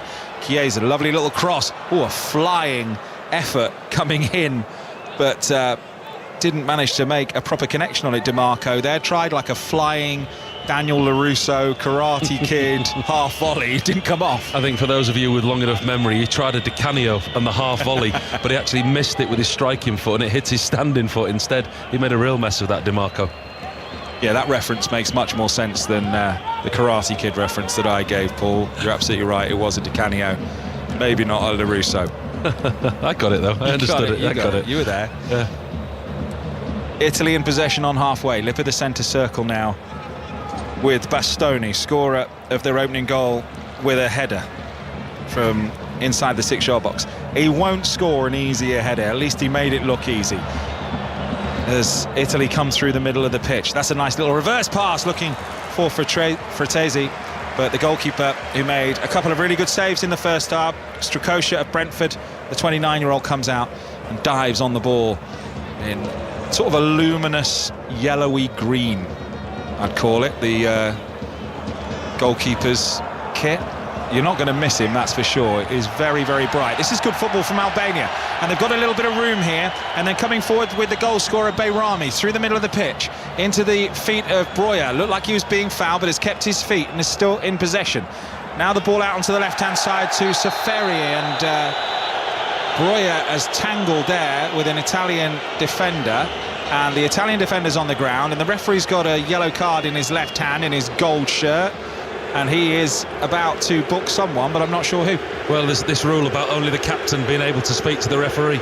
The referee tonight hasn't really enforced that rule. There's a number of Italian players surrounding the referee, and I think he's just turning his back to it. Calafiori with the headband on is a bit of a Gallic shrug, and is pointing at his chest with his hand, saying "me." So as Broja goes through, he's just held him back there, and then Broja's lashed out with his right arm and caught him in the face, but the referee's called it for the initial pulling back of Broja as he was trying to complete a run off the ball to receive a 1-2. Well, that's it, what you say there, that the ball had gone, it was off the ball. Broja had already played the ball out wide to this left-hand side, and he's now getting booked for his protest, for his back chat to the referee. But it was him with Calafiori. He'd got away from Calafiori. Calafiori was pulling him back, but actually Broja, he's lashed him, pushed his arm back, and he's caught Calafiori. So maybe that's what the referee's booked him for. We're yet to find out whether it's for the actual back chat to the referee, or when you look at the replay, when Calafiori's pulling Broja back, the referee's given the free kick, but Broja puts his arm out, and he does catch Calafiori. I wonder whether someone's had a word in his ear about that. Possibly the VAR. It's been good though, the VAR so far in this tournament, hasn't it? Yeah. Been efficient and quick. It has. Free kick for Albania. It's about 26-27 yards out. Asani is over it, right-footed, hits the top of the wall. Wall did a really good job. Jumped, and they properly took it in the face, and in fact taking it in the face was Bastoni, who is down on the ground. I mean, that's caught him square. Yeah, that was hit from a real distance with power, dip, swerve. And to be fair to Bastoni, like many other walls, you see them crumble, you see players duck out the way and you see them get out the way. Bastoni there on the end of a three-man wall puts his head down and he takes it full on the forehead from 10 yards away. A really, really solid strike, and you can understand why Bastoni is just having a little bit of a breather on the edge of the Italian 18-yard box. He's got an ice pack on his forehead. Harry Maguire would have just shrugged that off, I'm pretty sure. Wouldn't have even felt it. I thought it had hit him square in the face, but it has hit him on the forehead, hasn't it? Yeah, he's rubbing his hairline now after having that ice pack on his head, and he's just telling the referee, I'm all right, I'm okay to carry on, but he's got his fingers over his eyes with his eyes closed at the moment, and he's just walking off the pitch, and then the ice pack has gone back on his head. The physio's about 2 foot smaller than Bastoni, and he's walking off with his right arm in the air, the physio, trying to hold an ice pack on his head, and he can barely reach. It's nowhere near where the ball struck him. Referee's got the ball under his arm at the moment, and I think he's going to give the ball back to Albania. So yeah, he is, and Albania in possession on the halfway line. It was a good free kick from Aslani, by the way, the Inter playmaker. Really good strike, right-footed. You feel like if it was a foot higher, it might well have troubled the goalkeeper Donnarumma. As it is, still Italy 2, Albania 1. 53 minutes of the game gone. Albania took the lead after 23 seconds, the fastest ever European Championship goal on 5 Live, and we brought it to you live, as we will do every single game of this Euros. Your station for Euro 2024 and General Election 2024. There's no other station does it quite like us, as Albania are in possession, looking to find a way through. They've looked better in the second half, I've got to say. They're in possession near the halfway line. Twisting and turning is the right-back Husai, who's the second all-time appearance maker for Albania. Ex-Napoli, so many of them with links to Italian teams. He's with Lazio at the moment, Husai. Here in the centre of the pitch, they're going to dink a little ball over the top, but that's over here, looking for the run of Broja. And it's all the way through to Donnarumma, who plays the ball out short for Bastoni, and the Italians get the ball back. They have looked a little better though, Albania, I think, possession-wise, haven't they, second half? They've certainly come out in the second half with more attacking impetus. Saferi, who was tucked in on that left-hand side in the first half as a makeshift left fullback, if you like, he's occupying his position higher up the field, and they're certainly enjoying a little bit more possession, and they're not afraid to press the Italians higher up the field. Italy have got Spain next, Thursday, 8 o'clock, and then Croatia on Monday, 8 o'clock. As Italy are in possession in the centre circle inside their own half, Paul. Do you think this is a big advantage if they can find the 3 points in their opening group game to play Albania first in a group so tough? It is if they score goals and get a comfortable win, but I think if you look at the Spanish team this afternoon, they're the ones that have laid down the marker, putting 3 past Croatia, the way that they played this afternoon in this group. I mean, the so-called group of death: Spain, Croatia, Italy, Albania. You look at the group and you say, oh, they're in again. It's with Fratesi. The goalkeeper comes out again and makes a save with his legs. I think the offside flag's gone up anyway, and it'll be a free kick for Albania inside their own penalty area. Really well worked again, interplay by Scamacca, and it's just offside by Fratesi. Just finds himself the wrong side of the centre half. Goalkeeper Strakosha does really well again, quick off his line, reads the situation well and thwarts the situation, but he was offside. But yeah, like I was saying, in this group, the group of death so-called, the third place out the group, it's going to be interesting to see whether Italy, Spain or Croatia, whoever finishes third in this group, actually gets enough points from the other games to qualify as the third place finisher. Strakosha clears for Albania, and they have possession in centre field. The ball's knocked out to the right-hand side to Yasir Asani. Plays in South Korea. And now they're in possession inside their own half with Ramadani of Lecce, who was born in Germany, actually. Played with Aberdeen, you might remember, when they came third and qualified for European competition. And Albania have a throw-in near the halfway line. The Italian manager is being very Italian with his hand gestures and his shouting. Luciano Spalletti, the 65-year-old, on the touchline. Throw in for Albania on halfway. Another wicket at the cricket in Antigua. Ellie Aldroyd. England have lost both openers. Phil Salt caught behind off the bowling of David Visa for 11. The experienced Namibian bowler really performing here in this delayed match. 11 aside. England are 19 for 2 in the fourth over, with Brooke and Bairstow out there together, but still with a long way to go if they're going to have a chance of progressing in this World Cup. Need to win. 19 for 2 after 4 in an 11 over game. It's not a great start, is it? They bat very, very deep though. Let's keep the faith. Italy in possession with Jorginho in centre field. Italy building down the right-hand side, being forced back by Albania, who are working tremendously hard off the ball. And there's an interception, but it's gone right back to a blue shirt off Asani. And Italy knocked the ball back to the halfway line. Lip of the centre circle, stands on the ball, little drag back from Bastoni. Scoring his second international goal tonight for Italy. Now the impressive Barella. I think he's been super so far, and if Italy are to defend their crown, he feels like he's going to be a key player for them going forward, attacking wise. The question mark always about, can they score enough goals? Well, he scored an absolute beauty in the first half. First time outside of the right foot, a volley, keeper no chance, started outside the post, swerved back in from about 19 yards to put Italy ahead, and that's still where we are. That goal coming in the 16th minute. We're now in the 59th as Chiesa tries to get to the byline. Good defending back there though by Mitai, but Italy have the ball back. Scamacca, now Chiesa left-footed and puts it wide. Keeper might have had it covered, just couldn't put enough bend on it to find the goalkeeper's right-hand corner, and it's still Italy 2, Albania 1. Well, it all comes from Scamacca's hard work. Italy had the initial possession, lose out to Albania, but it's Scamacca who's chasing, he's closing the Albanian defenders down, wins the ball back for his team, works really hard, plays a really simple ball inside to Chiesa, opens himself up on his left foot, just doesn't have enough curl on it just to come inside that right-hand post of Strakosha, but a really good opportunity for Italy. Yeah, it just opened up for him there on the edge of the penalty area as Albania come forward trying to find Breuer, and it's good play from Breuer, and it just takes a nick there off Calafiori of Bologna. And I thought it did. It's going to be an Italian throw in the left back spot for Federico Di Marco. 5 Live from the BBC.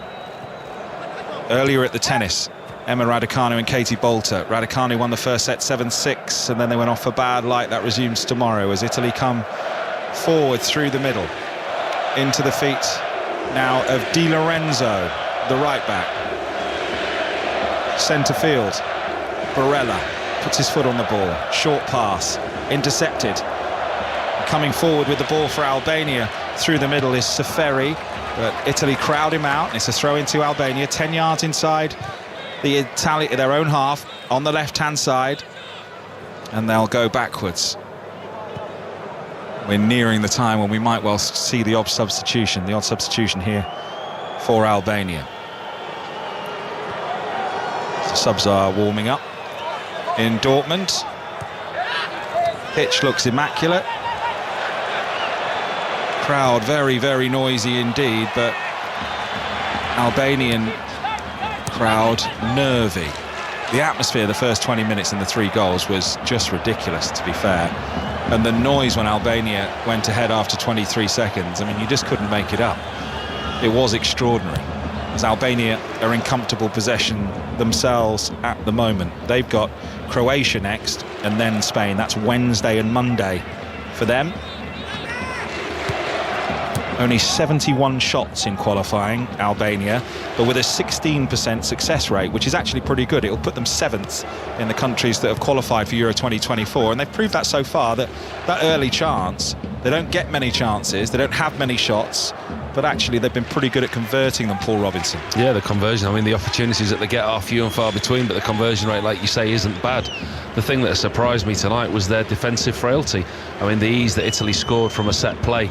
And again, from Italy's second goal, Silvino and his assistant Pablo Zabaleta, they'll be looking at each other thinking we've let them in too easy. There's situations where the Barella strike, yes, it was a fantastic strike, but they had numerous opportunities to clear it. Italy in possession with Fratesi. Plays a little slide rule pass through, but it's intercepted. They've got the ball back though with Chiesa, and now Pellegrini. And Pellegrini thinking about a cross or a shot, but he's forced backwards to Di Lorenzo of Napoli.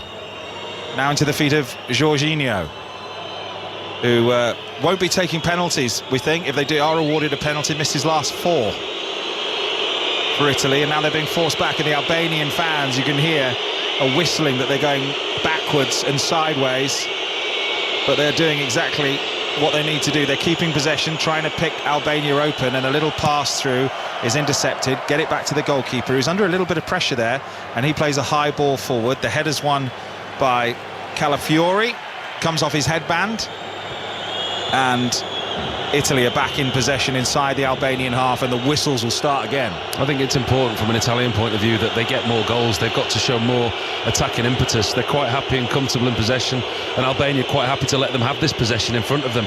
But from an Italian point of view, we look at Spain today. They've laid down a marker, put 3 past Croatia, Germany 5 past Scotland. You would expect the Italians to want to score more goals. And they're trying, and they're praying a ball through towards Fratesi, who hooks it towards goal, but it's over the crossbar and lands on the roof of the net, and it will be a goal kick for Albania. And we will check in at the cricket because we're worried. England, Namibia, Ellie Aldroyd.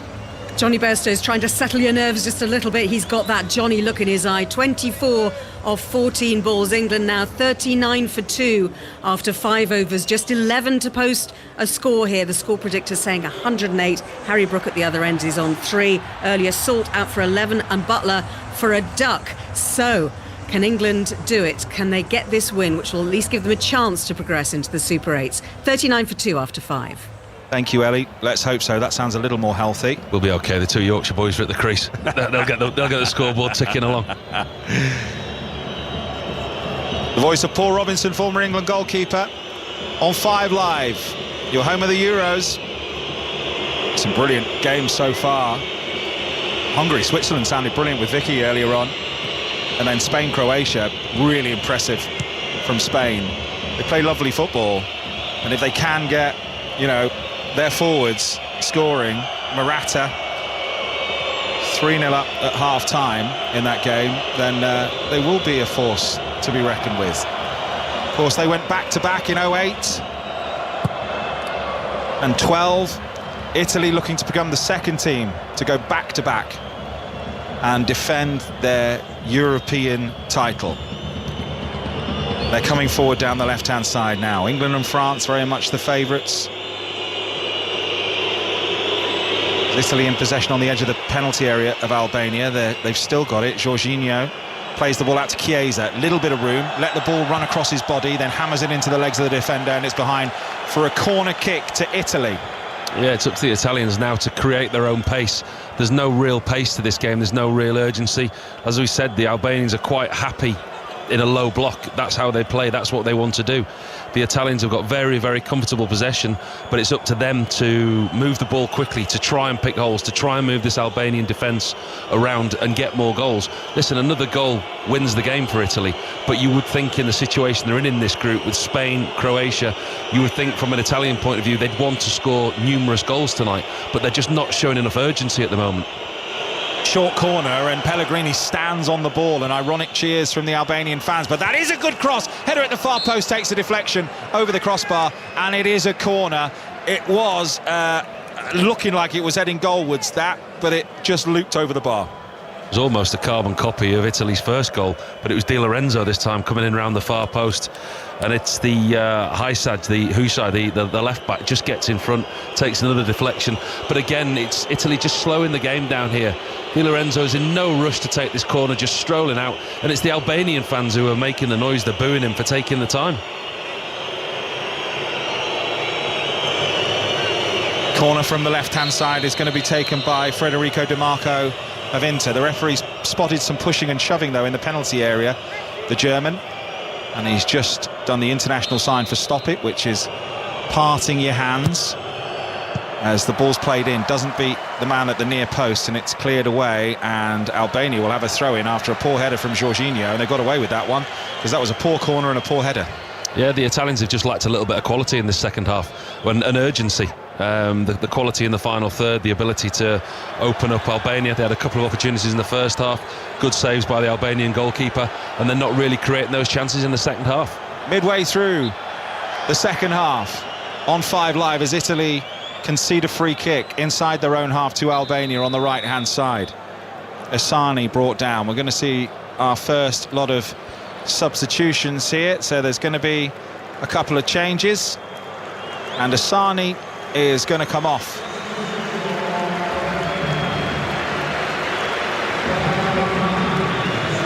And Hoya is going to come on, and Larchi is also going to come on for Albania, and Seferi is the man who makes way. So a couple of changes, attacking ones, try and freshen things up. They put a lot of work in, those wide players. I think that's exactly what it is, John. I think it's literally just like for like, two players, Asani and Seferi, who have worked the socks off backwards and forwards. They've dropped in at times, filled in full-back areas, and the manager, Silvino's just wanted to freshen it up in those areas with the two players coming on. As Albania come forward, and immediately Hoja has whipped his arms into the air to the Albanian fans, who are mixed in with some of the Italian fans behind that goal, and said come on, as they've won themselves a corner. They've got 22 minutes to find themselves an equaliser. Corner from the left-hand side, whipped in deep, punch by Donnarumma is a good one. First time volley is not a good one, and it's gone wide pretty tamely in the end, and that is Aslani, who gave it a go. They rarely come off, but when they do, Paul Scholes like, first time, high ball dropping, they look great, but difficult skill to get right. Yeah, very difficult, and it's very rare that the Albanians are venturing into the Italians' half. Donnarumma, that we've not talked much about, read the cross very, very well, got a good punch on it, and managed to clear his lines. Italy in possession, inside their own half, bringing the ball out of defence, halfway line now. picked up by Pellegrini. Italy building down the right-hand side now. Your daily dose of analysis, debate and insight from Euro 2024, plus interviews from inside the England and Scotland camps. The Football Daily on BBC Sounds, going to keep you up to date with everything you need to know for the Euros.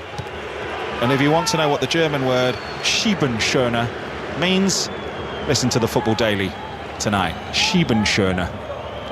I wouldn't have got it. I know what it means, but wouldn't have had a clue. Well, you were practicing it enough at half-time because you knew you were going to have to say it in the second half. I thought it was excellent pronunciation, John. Well, it's even harder than all the Albanian players we've had to pronounce. We've been doing that all afternoon. We've been doing that all afternoon together. Don't know what we look like to passers-by, but that's what you got to do. Italy in possession, but they've given the ball away, and Albania have got it. They're still in this, Albania. They're 2-1 down, with 20 minutes plus added time to go. I wouldn't say they'll have taken being in this position, but they're very much not out of it. They're very much competitive. They would have certainly taken this at half-time. They would have taken this game in sections, 15 minutes, 20 minutes, and they want to get to landmarks in the game. The longer this game goes on, the more nervous the Italians are going to get. The Italians, again, so much comfortable possession without the urgency. And if they don't win this game, it'll be their own fault they haven't won this game. You know, Albania haven't had really any possession. They had the smash and grab goal in the first 23 seconds. Other than that, they've had no real opportunities. But the longer this game goes, it takes a corner, it takes a free kick. And if Italy don't win this, it will be their own fault because they haven't had the urgency to go and score that third goal that would win them the game. Yeah, Arba Hoxha, by the way, who's come on 25 with Dinamo Zagreb. It's attacking substitution on for Seferi. Asani also going off, and Larchi from Sparta Prague, 28, has come on. 3 goals for his country in 27 appearances. They need to find a goal here, Albania, as the ball is played forward long by Albania, but it was a long straight ball with too much on it, and Broya's had a lot of those that he's not been able to get on the end of, and Italy are in comfortable possession deep in their own half. Update from Antigua from the cricket. England versus Namibia. Ellie Aldroyd. 67 for 2 after 7 overs, and Paul was right. The Yorkshire boys are doing it for them. 50, the partnership between Brook and Bairstow. Bairstow 31 off 17, Brook 23 off 12. They've both been finding the boundaries with some regularity now, looking better for England after that shaky start. 69 for 2 after 7. 4 overs to go then in that 11-a-side. England need to win it, obviously, if they're to go through to the Super 8. And then hope that Australia beats Scotland. Italy in possession on the halfway line off 5 Live. 18 minutes plus added time to go. Not had a goal since the 16th minute, as that's a foul by Fritesi. On substitute, Hoxha. And there's a loose shoelace from Hoxha, ties it, it's just come on. My son Evan, his shoelaces are constantly coming undone during games. Does it bother you by any chance? Yeah, it really does. It's the only player who has to stop to have his laces tied.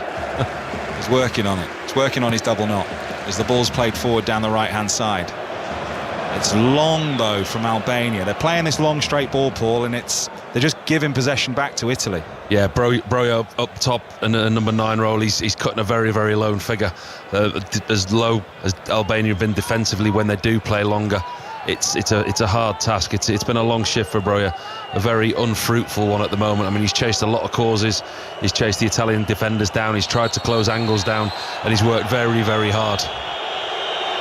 Fritesi goes down holding the bottom of his back, and there is going to be a yellow card here for the substitute Hoxha, who I haven't seen the replay, but a yellow for an Albanian player, Hoxha, and there will be a free kick for Italy on the right-hand side, 5 yards inside the Albanian half. Oh, we've jinxed it. Wicked at the cricket. Ellie Aldroyd. Yep.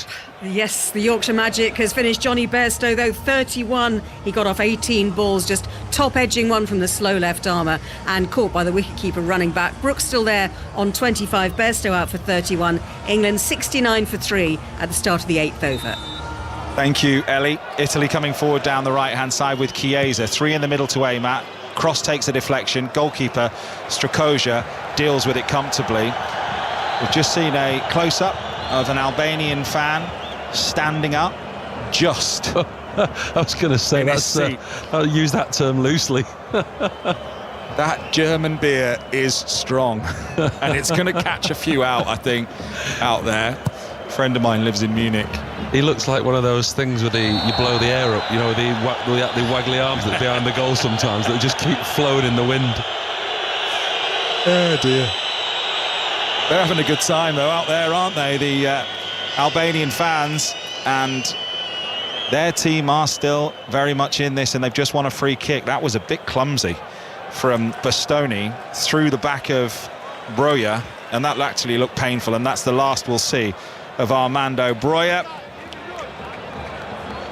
who didn't play, of course, for 2 years because of his ACL injury, has come back and has done his country proud and has done his team proud, put in a real shift, worked really hard up there on his own. Not an easy thing to do when you're out of possession for 70% of the game. Listen, from a goalkeeper's point of view, I wouldn't know, but I'm told it's the hardest thing to do is to chase a football when you haven't got possession, and he cuts a very, very lonely figure up there up front for Albania, and he really has put in a shift for his team, and he's taken one right in the back there from Bastoni just before he goes off, holding his face, holding his nose, and again it's just to freshen up, no formation change, like for like substitution, just give them fresh legs and just hope that they can find a way to get back into this game. Yep, and we're going to see Manay, who plays for Sivasspor in Turkey, 27-year-old striker, 8 international goals in 34 appearances, was 2 years away from the national team actually, and made his return during the spring friendly against Chile. Played for just over an hour, but did really well in his debut season in Turkey. Finished joint third top scorer with 18 goals. So knows where the back of the net is if he gets a chance, and that's a little tug back there on the left back, Mihai. And Pellegrini has gone off for Italy, and Cristante has come on, and Cambiasso is on for Chiesa. So a double change for Italy as well, and Albania are in possession. 13 minutes plus added time on 5 Live. Italy 2, Albania 1. Albania took the lead after 23 seconds, the fastest goal in European Championship history. But Italy were level on 11 and in the lead on 16. Bastoni with a header and then a brilliant strike from Barella. As forward come Albania down the right-hand side, low cross, hits the legs of a defender. Italy get possession back with Calafiori. Italy in possession, deep in their own half, playing out from the back.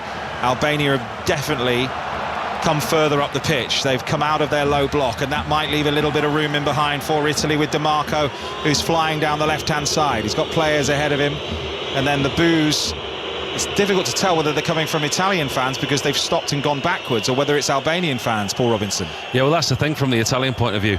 DiMarco there in a really advanced position down the left wing, gets an opportunity. You're thinking, go on, whip the ball in, put the ball forward, get it in behind the back four, but yet he chooses to turn and retain possession. So often do we talk about teams playing backwards and sideways, but the Italians have been very, very guilty of that in the second half. They're doing it again. They're all the way back now to Bastoni and Calafiori, the 2 centre-halves. Comfortable possession, but they're entering a really dangerous point of the game now, the Italians. They've not got that comfort of the third goal. Albania could hit them on the counter-attack. They could get themselves back into this game.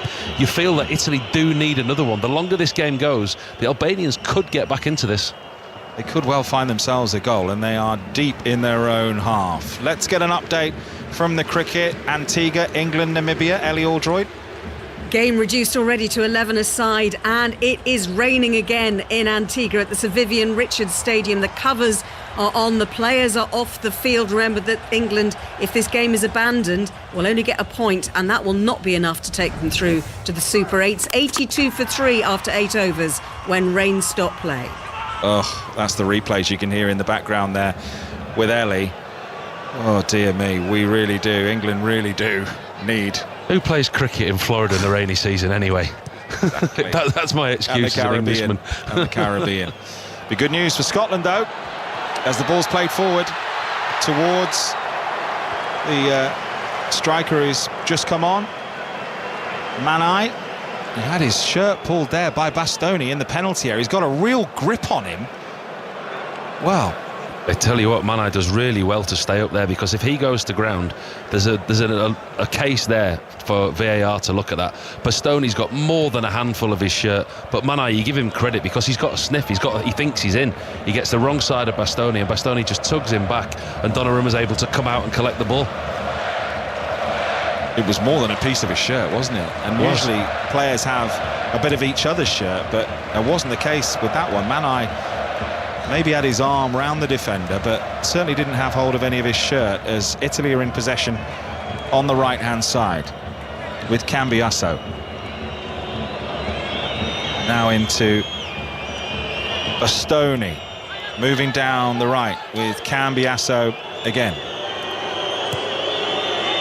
Ball back inside to Jorginho. He's frustrated, he's pointing where he wants players' runs to go, as Cambiasso back to Jorginho. 25 yards from the Albanian goal. Little interception, but Italy get the ball back. Intercepted again. This time Albania do have possession in the left fullback position and will clear long, left-footed down the line, but they've gifted possession straight back to Italy in the centre of the pitch with Bellanova. See Scamacca there in the number 9 position for it. He's getting so frustrated. He's running the width of the 18-yard box. He's making angles, he's making runs, but there's nobody that's wanting to put the ball at risk. There's none of those Italian players wanting to lose possession. This is almost like watching a Spanish team 2 or 3 seasons ago. You know, the 1,000 passes without actually going anywhere. Get yourself to the edge of the box, work a way in, and then they turn and they keep possession, and they keep comfortable possession rather than taking that risk. And Scamacca up front is getting so frustrated at the lack of opportunity that he's getting, all through balls to him.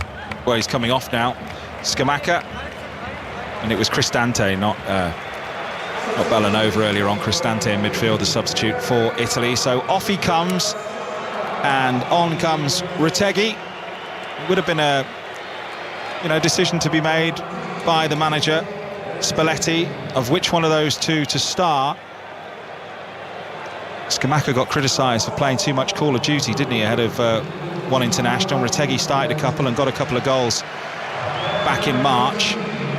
And we're going to see DiMarco come off, and Damian comes on for Italy. 8 minutes plus added time. Italy 2, Albania 1 on 5 Live. Italy in possession on the right-hand side. Moving the ball forward up the pitch with Di Lorenzo. Jorginho in the middle. Sprays the ball out to the left-hand side. First touch for Damian, who brings the ball down and plays it inside. Fratesi. Di Lorenzo again. And Italy again happy to go sideways and keep possession. We've got the ball on the right now with Fratesi, puts in a cross, headed away only partially by Albania. They've got possession back with Jorginho. Di Lorenzo being forced back, whistles again from the supporters. Cristante. Bastoni, scorer of the first goal for Italy, and then back, all the way back into their own half, Italy, and all the way back with the furthest player back in an outfield shirt to Bastoni. 2-1, Italy lead.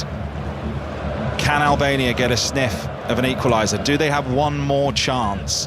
While Italy seem quite content just to win this one 2-1. They do, and they're very comfortable in possession, but I've not seen from the Albanians yet, there's not been a real trigger point where you would think the manager at a certain point in the game, he would go in his head at half-time, he'd think, right, on 70 minutes, if it's still the same, 75 or 80, whenever it is, we're going to come out of our low block, we're going to be expansive, we're going to play a longer ball, we're going to change formation, do something different, and I haven't seen that from the Albanians. The Italians have had it all their own way, very, very comfortable in possession without having that cutting edge, but they haven't had to. From the Albanian point of view, you're getting to a point in the game now where you're going, OK, you're still in this game. Go on then, have a go. What chance have you got in this group? Nobody's giving you a hope in the group. You're in the game, you're 1-0 behind. You've probably got 10 plus minutes to go. Go and have a go at Italy. They're there for an opportunity to get back in this game. Italy in deep possession again. 5 Live, your home of Euro 2024 and the 2024 general election. We have got you covered like no other station can. Italy in possession deep. Albania with a good little interception though. Can they make something of this? They've played it back to their centre-back though, Ayeti. And now it's with Jimshiti. Albania do have the ball on the halfway line though. 5 minutes plus added time to go in the game. If you're looking for something to have a listen to this week, by the way, then I can heartily recommend the You'll Never Beat Kyle Walker podcast. It's on BBC Sounds right now, taking you inside the dressing room and telling you what it takes to win. It's very good. Pleased to have Kyle on board. That's a lovely turn by Hoja, who's going down the left-hand side. And can he put in a cross? It's a good little run, this. He's got 2 men around him now, and the Italians snuff it out, but he's won a throw. That's really positive. He's done well since he's come on, Hoja. He's come on this left-hand side. He's looked proactive. Every time he gets the ball, he's forward-thinking. He gets the ball, he runs at the Italian defence. Not necessarily always looking to put a cross in the box, but he knows if he gets the ball into the corner, he can get a throw-in, he can get a set play, a corner for his team. Really good direct play from him. Another substitution for Albania, and the goal scorer, Nedim Bayrami of Sassuolo, got relegated with them this season, scored his 5th international goal, the fastest goal in European Championship history after 23 seconds. It's a night he will never forget. It's something no one will ever be able to take that away from him, that goal and that moment when he jumped into the crowd and the Albanian supporters were going ballistic. He'll remember this night forever. And by the way, 23 seconds. That will take some beating as well. When you think about Premier League record goals and other record goals that are scored around the world, 23 seconds. I mean, it was incredibly quick, wasn't it? Albania are in possession in the Italian half here. Now they knock it back to centre-back Jimshiti. In possession centre field with Aslani of Inter. Knocked down the right-hand side, but they've lost possession. Italy get it back, and now in midfield, Barella might be able to create something. He goes sideways, and that's an overhit pass, but they still got the ball here. Italy, that's good play. Running through the middle from Cambiasso. Barella picks the ball up, halfway line. They've gone back again, Italy, with the 2, if you like, big games still to come. Have you seen enough from the Italians yet to suggest that they can defend their crown? You see that, what I've just written down there, John, at the bottom? Unconvincing. I mean, we've watched Spain, we've watched Germany, and we've been impressed by them this afternoon and yesterday, last night. I've watched the Italians today. They've conceded the early goal. They did well to get back in the game. They kept the composure. Yes, they've been good in possession, but actually to have that cutting edge to go forward and go, they've not convinced me tonight. I mean, I know that their squad's threadbare. That's one thing that could play against them as the tournament gets deeper, if they are to progress. But I just think comparing them to what I've seen with Germany, what I've seen with them to Spain, I've not seen enough from them tonight against the team that they should be beating. They should be beating comfortably. Ernest Mucci is the player that replaced Bayrami, by the way, another forward. 3 goals in his 10 international caps, the 23-year-old from Besiktas. Can he be the one who finds them a goal? They're in possession, and you can hear that roar. It's the Albanian supporters, because they've got the ball. They managed to put in a challenge and win possession near the halfway line. 90 seconds of normal time remaining. Albania in possession on the halfway line. Can they find a way through? Italy have gone back into their shape. They've got the ball on the right-hand side with Larchi. Keeping possession here. Albania. Halfway line. Roared on by the Albanian supporters. 50,000 of them outside the ground and almost as many inside as well. Minai on the right-hand side. Husai. Back to their goalkeeper there. They've been forced back by Italy. They've done a good job out of possession here. And Albania have chipped the ball over the top. Strakosha, the goalkeeper, chips it out to the right-hand side. Italy retreating into their own half. Aslani in possession. We'll find out how many seconds we've got added on. That's a lovely control, and a little dink towards goal, and it's put wide. That was a chance for Albania, who feel like they've got a corner here. It was a really nice effort there from Manai. It was beautifully chested down, got the right side, maybe a bit heavy. Keeper Donnarumma came out, tried to dink it over him. Donnarumma celebrates. He's got his eyes on the ball, tight angle. In fact, it comes off Donnarumma's back. It might have been on target if it hadn't been for that. Donnarumma certainly thinks it was a save. It's a corner for Albania, and that was maybe their chance. Could Donnarumma have just saved his team blushes? I mean, that's a great opportunity. And it's the point I've been making all second half. It's Ayiti, the centre-half, a long ball over the top into Manai, the striker that's just come on, and as it happens I think he's been given offside, but it was a fantastic touch by Manai on his chest. But that's how quick it is. It's one long ball over the top, striker gets in behind, opens himself up, he's through on goal. Yes, Donnarumma makes a great save, he was offside, but that just shows how quickly a game can turn. I'm not sure if it was offside or they gave a goal kick and didn't know that didn't see the save. Of course, because VAR can't get involved on decisions like that. So that's, I mean, the goalkeeper did. He made a fantastic save, and the goalkeeper's reaction, Donnarumma got up and celebrated. And unfortunately, we've got a fan on the pitch in Dortmund here who they're trying to remove, who is sprinting about the pitch, and the play's been delayed. So with that in mind, let's go and get an update from the cricket. It's England-Namibia in the T20 World Cup. Ellie Aldroyd. Sun is out again. Harry Brook is batting again. He's 43 off 19. Absolutely invaluable innings from the Yorkshireman. 97 for 3. This game has now been reduced to 10 aside, so this is the final ball of that penultimate over, and it'll go for another 4 runs from Harry Brook. So the 100 up for England, 101 for 3, 47 for Brook, 10 for Moeen Ali, and England have one more over in which to set a target which they will then try and defend, and then hope Australia can beat Scotland later tonight in St Lucia. I don't know whether to stay up for that one. I don't know if my heart could take it. We've got 4 minutes of additional time in Dortmund. 2 minutes of additional time remaining. Barella is coming off for Italy. Score of the second goal, a brilliant volley, a super goal to put them 2-1 ahead. And boy, have they needed him as well. Al-Sharawi comes on to replace him. Italy did really well to get themselves back into it. Then at 2-1, they have, as Paul said, they've taken their foot off the pedal. Unconvincing so far, and Albania have got 90 seconds to try and find themselves a goal. So you'd think maybe, obviously it's just the first game, but to keep themselves in the tournament. It's actually Foloruncio who's come on for Italy, who's just gone to ground near the halfway line and won his side a free kick in the centre circle, and Italy will take their time over this one. That might have been the chance for Albania, Paul Robinson. Absolutely. I mean, they had a really good opportunity there, and as we saw there, the referee didn't notice the fine touch from Donnarumma, but that could have been the opportunity. You feel there maybe is one more opportunity left in this game for Albania. You've got to give them a lot of credit. I mean, they took the goal early on in the game, fantastic start for them, but the way that they composed after conceding the lead and since half-time, coming back into this game, they've had a game plan, they've been structured.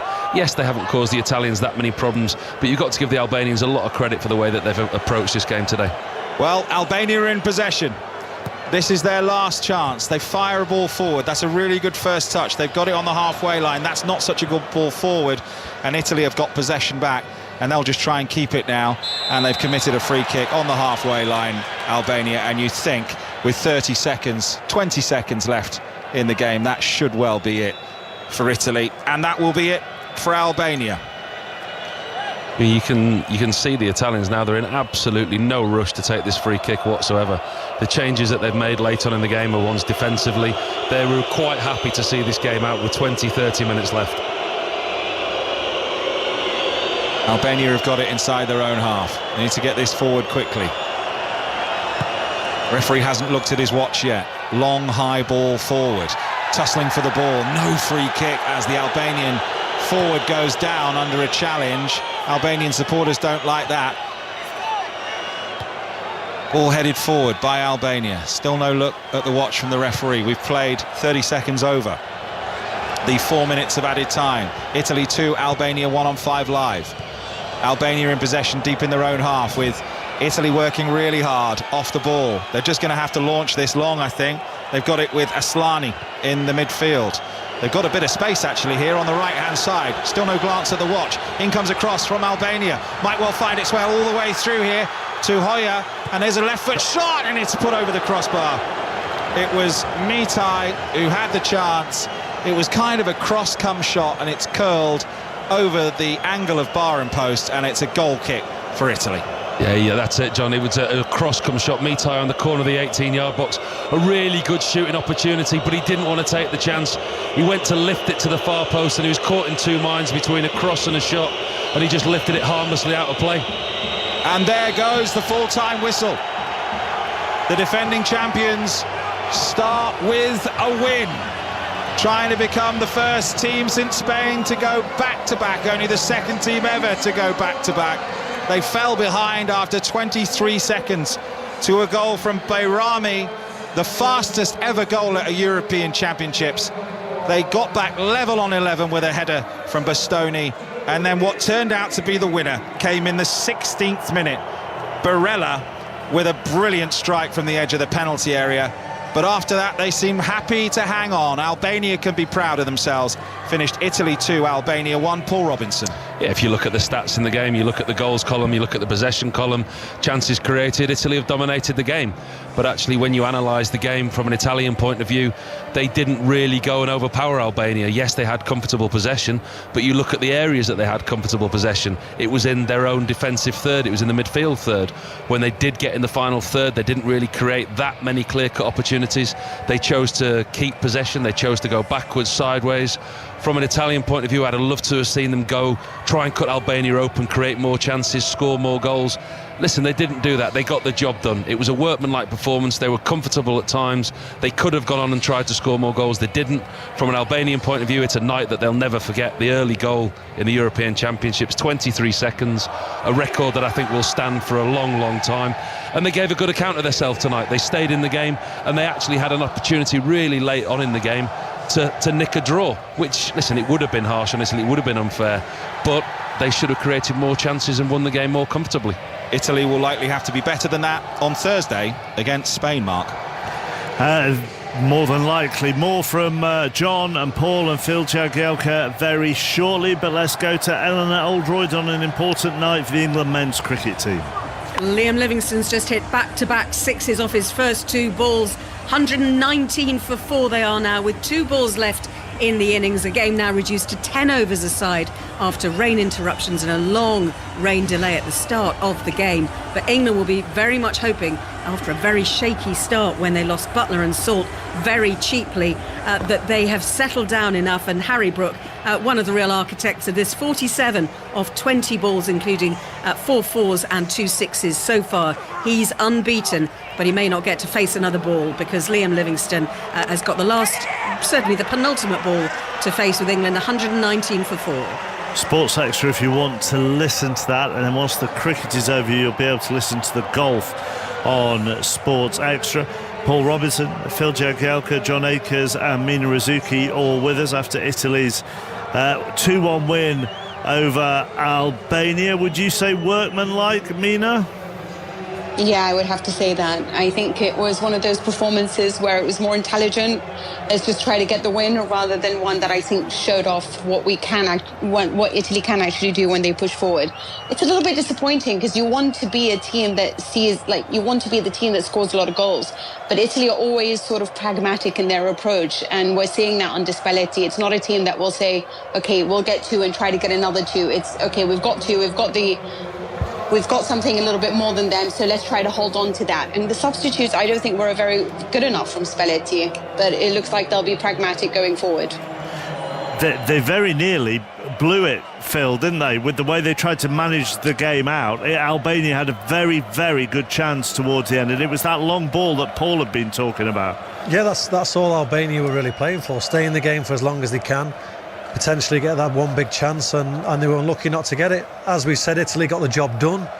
I'm sure Italian fans would have liked to have seen maybe 1 or 2 more goals or a bit more going forward, but it's a win, 3 points, and on to the next game.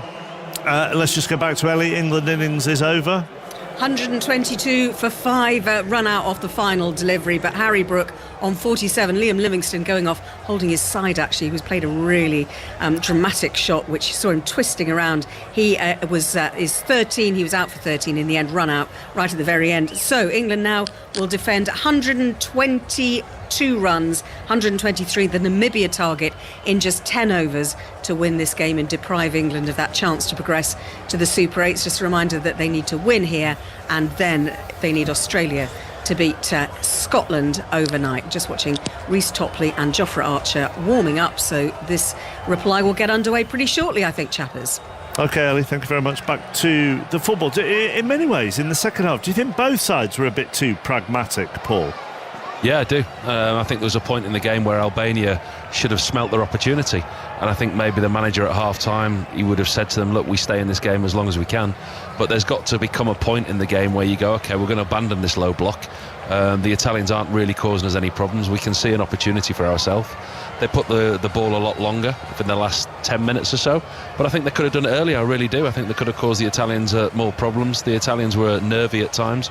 You could see, like quite rightly said, they got the 2 goals and they were quite happy to defend those 2 goals because they were comfortable in possession, and the Albanians weren't really pressing them or causing them that many problems. I think there is a call that they could have taken the game to Italy a little bit earlier because they had nothing to lose. I've just watched on the screen here that throw-in after 20-odd seconds again. Mina, I mean, it was a terrible start. Yeah, it was strange from Di Marco. What was he thinking? So yes, Di Marco, perhaps also Bastoni could have come a little bit closer to defend that, but it was a terrible start from Italy, but brilliant one from Albania to get there in so quickly. But I agree. I mean, I think Albania could have done a little bit more in the first half. They made it somewhat easy for Italy. They didn't apply any pressure on the ball, and Italy could then dictate and come back into it. It shows that when Italy do put the courage in and play with a little bit more intensity, they are capable of scoring the goals. Unfortunately for them is that when they are in control and they are 1 goal up, they don't see the necessity in really trying harder, and the substitutions were too defensive. And has that been a pattern under Spalletti? It's been a pattern in the history of Italy, to be honest with you.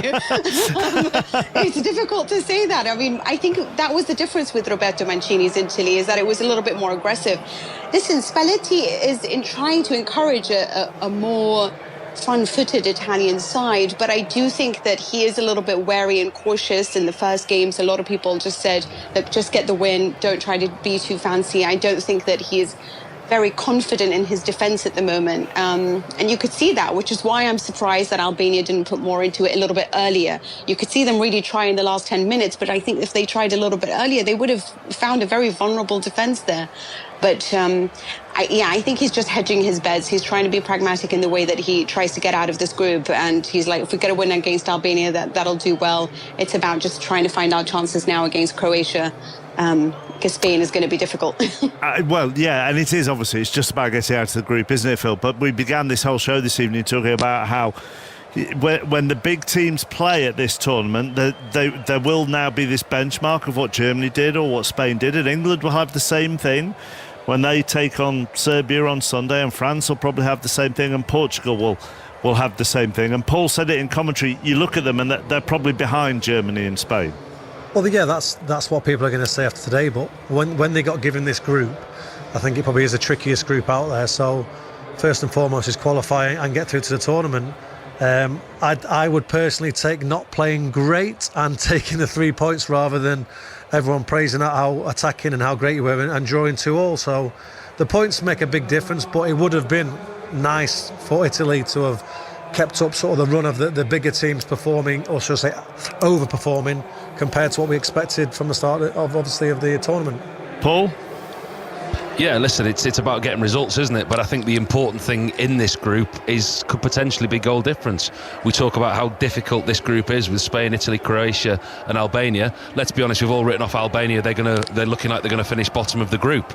It's how Spain, Italy and Croatia do against one another. And you look at the Spanish performance today, you would take a lot more heart from their performance and the way that they played, especially in the first half, than the unconvincing way that Italy got through the game tonight. And you look at the group and how this all falls. The next round of fixtures, which are on the 20th of June. So what's that? That's Thursday, isn't it? I think. Then that is Croatia against Albania, and then Spain play Italy. That's an 8 o'clock kickoff UK time, and then that brings it round to those final games. And the Spanish get Albania there, and Italy will be taking on Croatia. And you already jump ahead of yourselves, Mina, but you're looking at that final game for the Italians, aren't you, really? The pattern follows itself. That's going to be a humdinger, that one. Well, this is it. I mean, I think it's interesting to see what will happen against Spain. So Spain's next, which everyone assumed would be the toughest team to play. And seeing the way that their attacking game against Croatia, we know that they're a hugely talented team. So it's about seeing what can happen there. Maybe they can get themselves a point. And then it is trying to get everything they can out of Croatia.